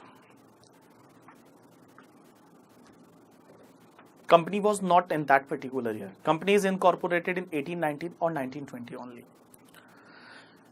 मिलेगा या नहीं मिलेगा। बीकानेर बोल रहा है अवेलेबल, अहमदाबाद बोलता है मिलेगा, हैदराबाद बोलता है अवेलेबल, सूरत बोलता है 30%, हिसार बोलता है मिलेगा, सूरत बोलता है नहीं मिलेगा, गोरखपुर बोलता है मिलेगा, प्रयागराज यस। ऐसे कितने लोग हैं जिन्होंने रिटर्न फाइल किया है और ये वाला केस उनके सामने आया था ऐसा। क्योंकि लास्ट ईयर अगर आपने रिटर्न फाइल किया होगा तो प्रीवियस ईयर 15-16 का अप टू 50 करोड़ देखा होगा, ऐसा था लास्ट ईयर। अभी रिटर्न फाइल करोगे तो प्रीवियस ईयर 16-17 का 250 करोड़ है, और अगले साल रिटर्न फाइल करोगे तो प्रीवियस ईयर 17-18 का 400 करोड़ तक देखना है आपको। मिलेगा या नहीं मिलेगा। बिग 4 वाले जो लोग टैक्स डिपार्टमेंट में है, वहां पे ऐसी कंपनी रहेगी बहुत सारी, क्योंकि अपन बेचारे जो छोटी फर्म वाले जो लोग होते हैं, जैसे मैं हूं, मैं तो छोटी फर्म में आर्टिकलशिप किया था, एकदम ही छोटा वाला, जिसमें मैं और सर दोनों जाके वो मतलब दरवाजा खोलते थे फर्म का, वैसा वाला फर्म था, प्रोपराइटर। तो उसमें तो हम लोग क्या होता है कि अपने को अपने पास रिटर्न ही इंडिविजुअल के रहते हैं, कंपनी के रिटर्न तो मिलते ही नहीं। वहां तो इंडिविजुअल वाले ही सब रिटर्न होते हैं। अच्छा, मॉडल टाउन बोल रहे हैं कि हम तो डमी है। अच्छा, आपका वो भेजो तो मुझे एनआरओ नंबर, एनआरओ डब्ल्यूआरओ जो भी है भेजो मुझे एनआरओ डब्ल्यूआरओ आप लोगों का। चलो, क्या बेनिफिट मिलेगा या नहीं मिलेगा। पुणे वाले, पुणे में भी अच्छी फर्म में काम करते हैं लोग। पुणे इकड़े ही बोलते हैं। हाँ, क्या लगता है आपको बेनिफिट मिलेगा या नहीं मिलेगा।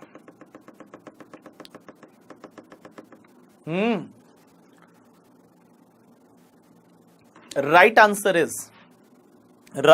इज बेनिफिट नहीं मिलेगा। बेनिफिट नहीं मिलेगा 25% का, because law clearly said that, law में ये क्लियरली लिखा है, जो फाइनेंस एक्ट अगर आप देखोगे बिल, उसमें क्लियरली लिखा हुआ है कि domestic company and previous year 17-18 का turnover is up to 400 crore तो ही 24% है, 24% है, सॉरी 25% है, उसका बेनिफिट मिलेगा।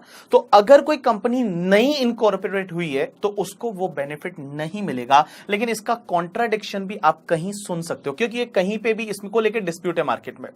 बहुत सारे लोग बोलते हैं मिलेगा, बहुत सारे लोग बोलते हैं नहीं मिलेगा करके, ठीक है। तो यहां पे कॉन्फ्लिक्ट वाला पॉइंट है, कंफ्यूजन वाला पॉइंट है, यहां पे बहुत सारे लोगों की अलग अलग राय आपको मिल सकती है। लेकिन अगर लैंग्वेज को देखें फाइनेंस बिल की, उस लैंग्वेज में क्लियरली लिखा हुआ है कि for domestic company and turnover is for 17-18 is up to 400 crore, then only benefit of 25% is available. Then only 25% का जो बेनिफिट है वो अवेलेबल होगा। तो इसके लिए नहीं मिलेगा। जो अपने इंस्टीट्यूट से भी मैंने मेल किया, उनसे भी बात की कि कल उठ के अगर एग्जाम में ऐसा क्वेश्चन पुट कर ले तो अपने को क्या करना है। तो अपने को बेनिफिट नहीं मिलेगा ऐसा लिखना है। अपने को बेनिफिट नहीं मिलेगा, आपको ये लिखना है कंपनी उस साल में एग्जिस्ट ही नहीं करती थी, तो उस साल का टर्नओवर जो है वो अप टू 400 करोड़ वाला टर्नओवर जो है वो कंडीशन ही सेटिस्फाइड नहीं हो रही है, तो आपको 30% की रेट से टैक्स पे करना पड़ेगा करके। ठीक है, तो इंस्टीट्यूट से भी कंफर्म करके रखा है मैंने, आपको 25% नहीं 30% की रेट से टैक्स भरना है अगर उस ईयर में वो कंपनी एग्जिस्ट नहीं करती थी तो देखो, बट इसका कॉन्ट्राडिक्शन आपको मिल सकता है। आज आपके लिए होमवर्क है, अपने ऑफिस में जाके पूछना सर को, जब आप अभी रिटर्न फाइल करोगे तो बहुत बार ऐसा होगा कि अभी आप जब रिटर्न फाइल कर रहे हो तो उस कंपनी के लिए 16-17 का टर्नओवर देख रहे हो 250 करोड़, तो आप पूछना कि अगर वो कंपनी उस साल में है ही नहीं तो क्या उसको ये बेनिफिट मिलेगा या नहीं मिलेगा। इसमें एक और चीज समझना आप लोग, एक और चीज समझना, इनका जो रिटर्न ड्राफ्ट किया है ना कंपनी के लिए, उस रिटर्न जो आईटीआर फॉर्म है उसमें भी मिस्टेक है। उसमें सिर्फ ये पूछ रहे हैं कि कंपनी का टर्नओवर कितना है, लाइक अप टू 250 करोड़ और मोर देन 250 करोड़, बट उसमें वो भी कॉलम डालना चाहिए था कि वो कंपनी उस ईयर में एग्जिस्ट करती थी या नहीं। तो आप एक बार जो नए आईटीआर आए हैं वो आईटीआर भी आप एक बार देखना और आप ये मुझे बताना कि क्या वो बेनिफिट मिलना चाहिए या नहीं मिलना चाहिए। My opinion as well as बहुत सारे लोगों का ओपिनियन ये है कि बेनिफिट नहीं मिलना चाहिए। ये बेनिफिट तभी मिलेगा जब उस पर्टिकुलर ईयर में वो कंपनी थी और उसका टर्नओवर है वो अप टू 400 करोड़ था। यू गॉट माय पॉइंट और नॉट? यस। तो देखो मैंने क्या बोला, all people please pay attention. Company का टैक्स रेट क्या है? डोमेस्टिक कंपनी के लिए tax rate is 30%। Domestic company के लिए tax rate is 30%, foreign company के लिए tax rate is 40%। But domestic company का टर्नओवर अप टू 400 करोड़ है इन the previous year 17-18, in the previous year 17-18, तो उस केस में 25% का बेनिफिट है वो मिल जाएगा। अब एक और चीज समझना आप लोग, सर यहां पे सरचार्ज लगता है या नहीं? Answer is yes. कंपनी के केस में भी सरचार्ज लगता है, सरचार्ज लगता है। लेकिन सरचार्ज कैसे लगता है समझने की कोशिश करना। यहां सरचार्ज लगेगा, बट सरचार्ज कैसे लगेगा? अगर एनटीआई जो है नेट टैक्सेबल इनकम और you can say total income more than 1 crore up to 10 crore और more than 10 crore, if NTI is more than 1 crore up to 10 crore है तो डोमेस्टिक कंपनी के केस में सरचार्ज लगेगा 7% एंड मोर देन 10 करोड़ है तो 12%, और फॉरेन कंपनी के केस में 2% एंड 5%। तो देखो बेटा मैंने क्या बोला, all people please pay attention. मैंने बोला कि कंपनी के केस में भी सरचार्ज लगेगा, लेकिन यहां सरचार्ज की लिमिट कैसे है समझना। If total income is more than 1 crore up to 10 crore, more than 1 crore up to 10 crore तो सरचार्ज लगेगा 7% डोमेस्टिक कंपनी में, एंड मोर देन 10 करोड़ तो सरचार्ज लगेगा 12%, फॉरेन कंपनी में 2% and 5%। Now question is that कि सर फॉरेन कंपनी में सरचार्ज की रेट कम क्यों है? ये अंधेरी बैच वाले इधर देख, अंधेरी वाले इधर देख, बोरीवली है इधर देख, हाँ ये लोग पागल है सो रहा है इधर देख, हाँ देख मैंने क्या बोला, फॉरेन कंपनी में सरचार्ज की रेट कम क्यों है?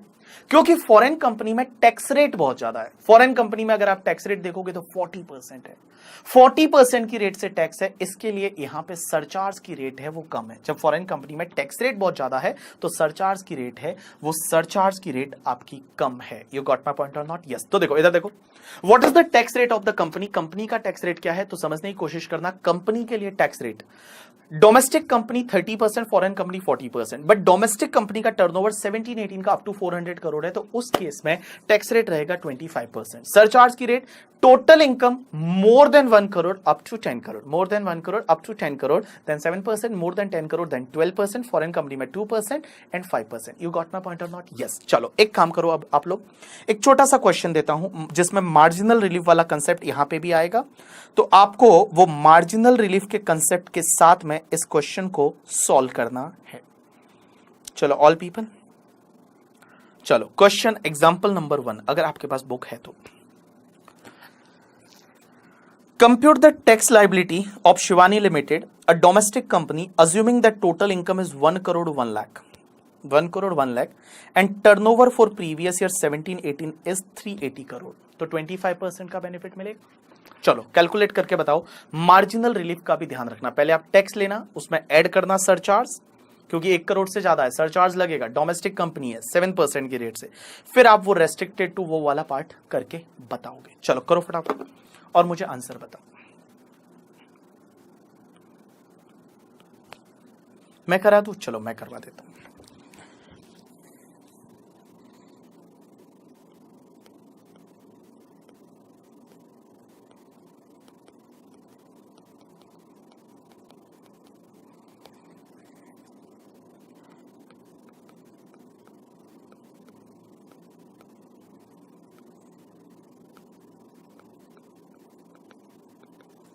ट्वेंटी 25% की रेट से पहले टैक्स निकालो। 25,25,000।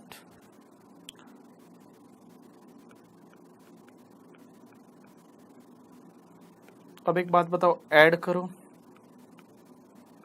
सरचार्ज 7%। 7% comes to 176,750।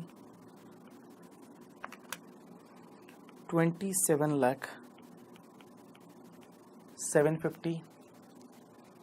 अब आप सरचार्ज ऐड कर दिया तो यहां पे आपको मार्जिनल रिलीफ का कंसेप्ट देखना पड़ेगा, ठीक है। चलो मैं एक बार और आपको तो भी यहां पे अलग से कैलकुलेट करके बता देता हूं। देखो, अगर इनकम 1 करोड़ ही होती, कंपनी की इनकम अगर 1 CR होती तो आप ही बताओ सरचार्ज कितना, सॉरी टैक्स कितना लगता। अगर 1 करोड़ होती तो टैक्स लगता सिर्फ 25 लाख। हाँ भाई, अगर टोटल इनकम है वो 1 करोड़ होती तो टैक्स कितना लगता है? 25 लाख। एक बात बताओ, क्या सरचार्ज लगता? क्या आंसर इज नो। सरचार्ज तभी लगता है when income is more than 1 crore, तो सरचार्ज नहीं लगता। तो सरचार्ज नहीं लगता, गलती कर दी कि भैया 1 लाख ज्यादा कमा लिया, पूरा उनको ही दे दो। तो अगर आप 1 लाख पूरा उनको दे देते हो तो भी कितना होना चाहिए? 26 लाख होना चाहिए। बट आप यहां पे 27,01,750 ले रहे हो, ये तो गलत है ना। 27,01,750 ले रहे हो, ये तो गलत है ना, क्योंकि यहां पे इनकम में इंक्रीज कितना हो रहा है? 1 लाख, और उसकी वजह से टैक्स में इंक्रीज कितना हो रहा है? I think 2,1750। 2,1750 है, उतना आपके टैक्स में इंक्रीज हो रहा है। तो यहां आपको मार्जिनल रिलीफ का कंसेप्ट लगेगा। तो आपको क्या करने का? सिंपल सी बात है, देखो आपको यहां पे लिखने का this amount is restricted to, ये अमाउंट रेस्ट्रिक्ट करेगा, और ये अमाउंट रेस्ट्रिक्ट किससे करेगा? Tax on 1 crore plus NTI minus 1 crore. तो tax on 1 crore comes to 25 lakh, surcharge नहीं आएगा, plus NTI minus 1 crore comes to 1 lakh, तो मैं बोलूं 26 लाख। तो विच एवर इज लोअर है वो कंटिन्यू कर दो, plus add health education cess at the rate 4%। सब एसएससी के केस में सरचार्ज के बाद आपको हेल्थ एंड एजुकेशन सेस लेना है 4%।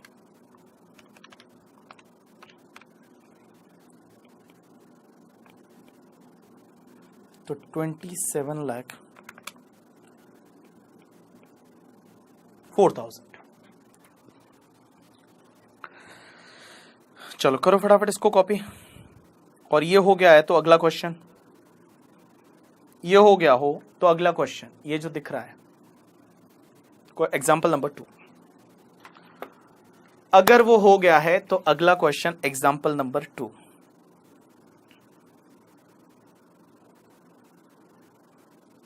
एग्जाम्पल नंबर 2 करो, उसके बाद मैं ब्रेक दूंगा आपको।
हाँ,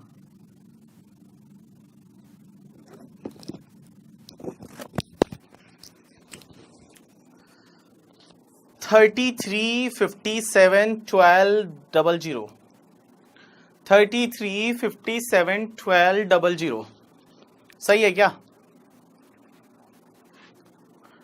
33 57 12 00।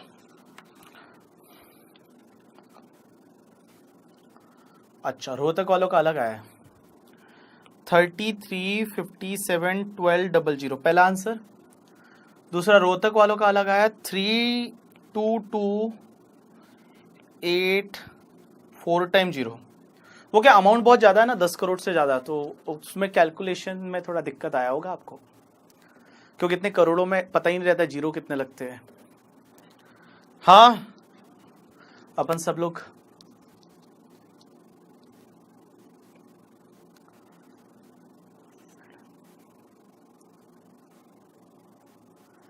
मुजफ्फरनगर वाले मुझे बोल रहे हैं कि आप मुजफ्फरनगर वालों को MZN बोल सकते हो। मैं बताऊं, मैं जो MZN बोल रहा हूं ना, उसमें ज्यादा टाइम लग रहा है as compare to Muzaffarnagar. Rohtak वालों आप सेस ऐड करो इसमें, पागल बच्चों, इसमें आप सेस ऐड करो। यस, तो आपका आंसर आ जाएगा। गोरखपुर वाले बोलते हैं हमको योगी जी बोल दो बस। वेरी गुड बेटा, नाम चेंज हो जाएगा तुम्हारा।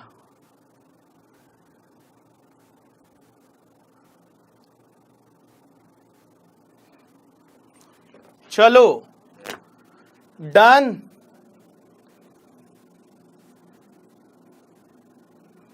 बोलो डन, बोलो डन डन डन। किसी को डाउट है तो पूछ लो कि भाई इसमें कुछ ये वाले क्वेश्चन में कोई डाउट है तो पूछ लो।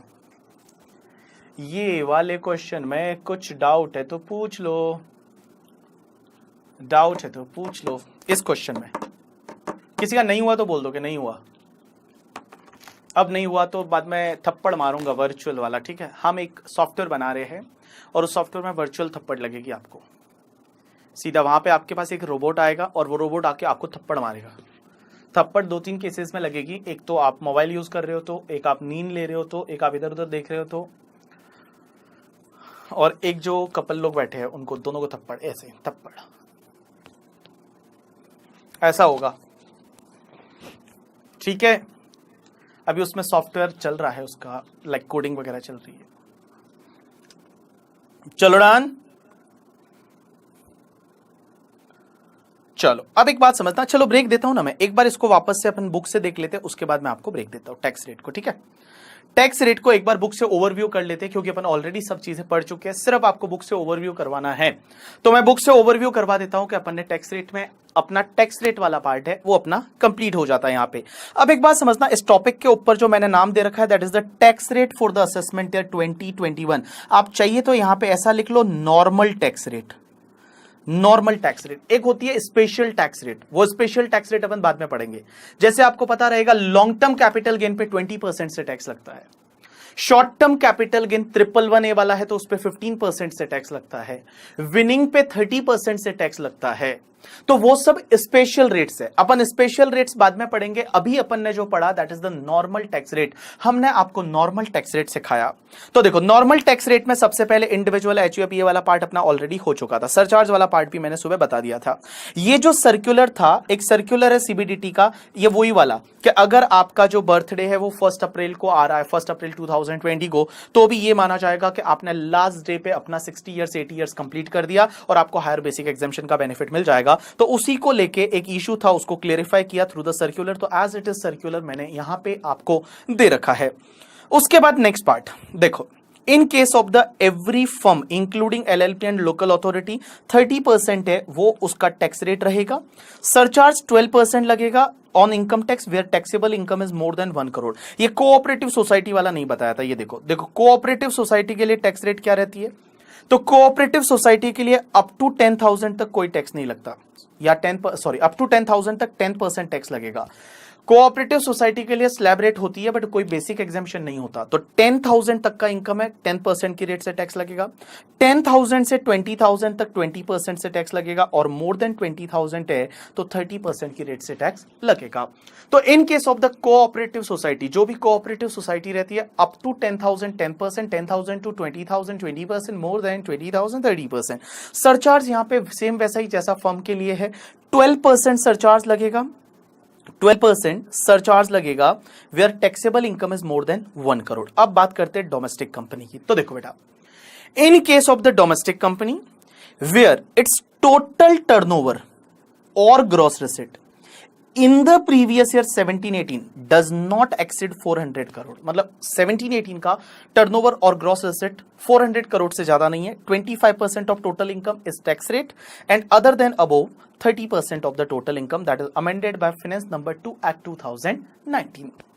Surcharge 7% of such income tax if the total income exceed 1 crore but does not exceed 10 crore. Where total income exceed 10 crore, surcharge shall be levied at the rate 12% of such income tax. In case of the foreign company, तो देखो foreign company के case में 40% of total income और surcharge 2% and 5%. Education cess आपको हमेशा add करना है 4% की रेट से इनकम टैक्स एंड सरचार्ज में। जो इनकम टैक्स आता है ऐड करो सरचार्ज और उसमें फिर आप ऐड कर दो हेल्थ एंड एजुकेशन सेस। उसके बाद मैंने मार्जिनल रिलीफ के लिए भी एक नोट दे रखा है कि मार्जिनल रिलीफ बेसिकली होता क्या है। तो देखो, if there is a marginal increase in the income over 50 lakh, 1 crore, 2 crore, 5 crore in case of individual, HUF, AOP, BOI, AJP, और 1 करोड़ से ज्यादा है in case of company, firm, local authority, cooperative society, और 10 करोड़ से ज्यादा है in case of the company, surcharge is applicable on entire amount of income tax and as a result increase in tax is more than the increase in income. Result increase in tax is more than the increase in the income. Income से ज्यादा tax में increase हो जाता है। In order to remove this defect, assessee shall be allowed relief to the extent increase in tax is more than the increase in the income. जितना income से ज्यादा tax बढ़ा है, जितना इनकम से ज्यादा टैक्स बढ़ा है उतने का वापस आपको रिबेट मिल जाएगा, रिलीफ मिल जाएगा। It is called as marginal relief and it can be shown in the manner given below. और फिर उसके बाद मैंने आपको बहुत सारे एग्जाम्पल करवाए हैं जिसमें मार्जिनल रिलीफ का कंसेप्ट है वो ऑलरेडी कवर हो चुके हैं। उसके बाद लास्ट, हमेशा ध्यान रखना, any amount of the income and tax rounded up in the nearest rupees of the 10। जो भी तुम्हारा ये सेक्शन होती है 288B करके, और इसमें ये लिखा हुआ है कि जो भी तुम्हारा इनकम है एंड जो टैक्स है उसको आपको नियरेस्ट रुपीज ऑफ 10 में राउंड ऑफ करना है, नियरेस्ट रुपीज ऑफ 10 में राउंड ऑफ करना है। भाई सिंपल सी बात है, अगर वो 5,752 है तो आप लोगे 5750, और अगर वो 5758 है तो आप लोगे 5760। तो जो भी टोटल इनकम होती है as well as the total income as well as the tax जो होता है वो नियरेस्ट रुपीज ऑफ द 10 है, उसमें आपको राउंडेड ऑफ करना है। नियरेस्ट रुपीज ऑफ 10 है उसमें आपको राउंडेड ऑफ करना है। यू गॉट माई पॉइंट और not? Yes. So this is the completion of your topic tax rate. Tax rate क्या है वो आपका यहां पे कंप्लीट हो जाता है। एक बार लास्ट टाइम मैं आपको रिवाइज करवा देता हूं, और वो रिवाइज करवाने के साथ साथ आप लोगों के लिए मैं एलएमएस पे भी ये छोटा सा वीडियो है वो मैं डलवा दूंगा। एलएमएस पे छोटा सा वीडियो है वो मैं डलवा दूंगा जिससे कि आप इस टॉपिक को रिवाइज कर सकते हो करके। ठीक है, चलो ऑल पीपल एक काम करते हैं, एलएमएस बनाओगे भैया? ठीक है, चलो एलएमएस बनवा लो। एलएमएस क्या होता है हमारा? एक एलएमएस ऐसा फैसिलिटी रहता है कि जो भी मेरे रिवीजन लेक्चर रहेंगे, जो रिवाइज में करवाऊंगा, वो एक बार जैसे 5 मिनट का वीडियो वहां पड़ा है तो वो जैसे ही 5 मिनट का वीडियो देखोगे आपका पूरा है वो टॉपिक है वो कवर हो जाएगा। तो जहां जहां जरूरत पड़ेगी वहां हम रिवीजन वीडियो है वो बनाते जाएंगे। तो रिवाइज करेंगे? यस, चलो।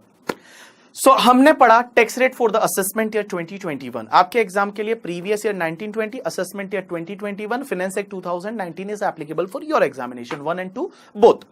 टैक्स रेट क्या है? तो in case of individual, HUF, AOP, BOI, artificial juridical person, उनके लिए अप टू 2,50,000 तक there is no tax. 250 to 5 lakh 5%, 5 lakh to 10 lakh 20%, more than 10 lakh 30%। आप भी मेरे साथ साथ रिवाइज करोगे, ठीक है। In case of the senior citizen, senior citizen का मतलब होता है रेजिडेंट इंडिविजुअल जिसका एज 60 या ज्यादा है but less than 80, up to 3 lakh तक there is no tax. 3 lakh to 5 lakh 5%, 5 lakh to 10 lakh 20%, more than 10 lakh 30%। Super senior citizen means resident individual age 80 या उससे ज्यादा है, अप अप टू 5 लाख तक there is no tax, 5 lakh to 10 lakh 20%, more than 10 lakh 30%। उसके बाद में एक चीज समझना, यहां सरचार्ज भी लगेगा। सरचार्ज कितना लगेगा? तो इस केस में सरचार्ज ऐसा है कि if your total income is more than 50 lakh up to 1 crore surcharge is 10%, more than 1 crore up to 2 crore surcharge is 15%, more than 2 crore up to 5 crore surcharge is 25% and more than 5 crore surcharge is 37%।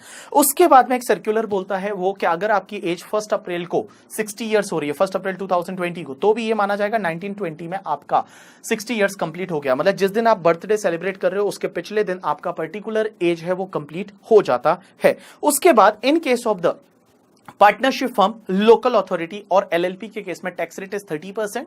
Surcharge लगेगा अगर आपका total income 1 crore से ज्यादा है तो 12% की rate से। इन case of the cooperative society वहां पे टैक्स रेट ऐसा है अप टू 10,000 तक 10%, 10,000 टू 20,000 20%, मोर देन 20,000 30%। सरचार्ज लगेगा अगर इनकम 1 करोड़ से ज्यादा है तो सरचार्ज लगेगा 12% की रेट से। कंपनी के केस में दो तरह की company, domestic company, foreign company. Domestic company tax rate is 30%, foreign company tax rate is 40%। But domestic company का टर्नओवर 17-18 में अप टू 400 करोड़ है। डोमेस्टिक कंपनी का टर्नओवर 17-18 में अगर अप टू 400 करोड़ है तो 25% की रेट से डोमेस्टिक कंपनी को टैक्स लगेगा, सरचार्ज भी लगेगा। डोमेस्टिक कंपनी को सरचार्ज कैसे लगेगा? अगर इनकम 1 करोड़ से ज्यादा है अप टू 10 करोड़ है, 1 करोड़ से ज्यादा है अप टू 10 करोड़ तक है तो 7%, 10 करोड़ से ज्यादा है तो 12%, फॉरेन कंपनी में 2% एंड 5%। उसके बाद में आपको हर जगह हेल्थ एंड एजुकेशन सेस है वो आपको ऐड करना है। मतलब जो भी टैक्स आएगा उसमें सरचार्ज ऐड करोगे, उसके बाद में आपको हेल्थ एंड एजुकेशन सेस है वो 4% की रेट से आपको ऐड करना है। उसके बाद में एक रिबेट पढ़ा अपन ने 87A का, ये रिबेट में अमेंडमेंट है। ये रिबेट क्या बोलता है? रिबेट ये बोलता है कि रेजिडेंट इंडिविजुअल होना चाहिए। ये रिबेट सिर्फ रेजिडेंट इंडिविजुअल को मिलेगा, एचयूएफ को नहीं मिलेगा, बाकी किसी को नहीं मिलेगा। ओनली इंडिविजुअल और वो भी रेजिडेंट होना चाहिए। And income is up to 5 lakh, income है वो अप टू 5 लाख है तो उस केस में 12,500 और tax amount whichever is lower है उतने का आपको रिबेट है वो रिबेट मिल जाएगा। मार्जिनल रिलीफ वाला कंसेप्ट अपन ने देखा और उससे रिलेटेड बहुत सारे क्वेश्चन किए। उसके बाद में मैंने आपको बताया कि जो भी तुम्हारी टोटल इनकम होती है एंड टैक्स लायबिलिटी है उसको नियरेस्ट रुपीज ऑफ 10 में आप राउंडेड ऑफ करोगे। नियरेस्ट रुपीज ऑफ द 10 मतलब 5 या 5 से ऊपर है तो आप ऊपर वाले 10 में जाओगे, 4 3 2 1 है तो आप नीचे वाले 10 में आ जाओगे। यू गॉट माय पॉइंट और not? Yes. So now you have the 10 minutes का break and after that we are going to start with the new topic करके, ठीक है? और जो लोगों को बताना है वो भी मैं आपको बता दूंगा, ठीक है? चलो, thanks a lot. You have the 10 minutes का ब्रेक।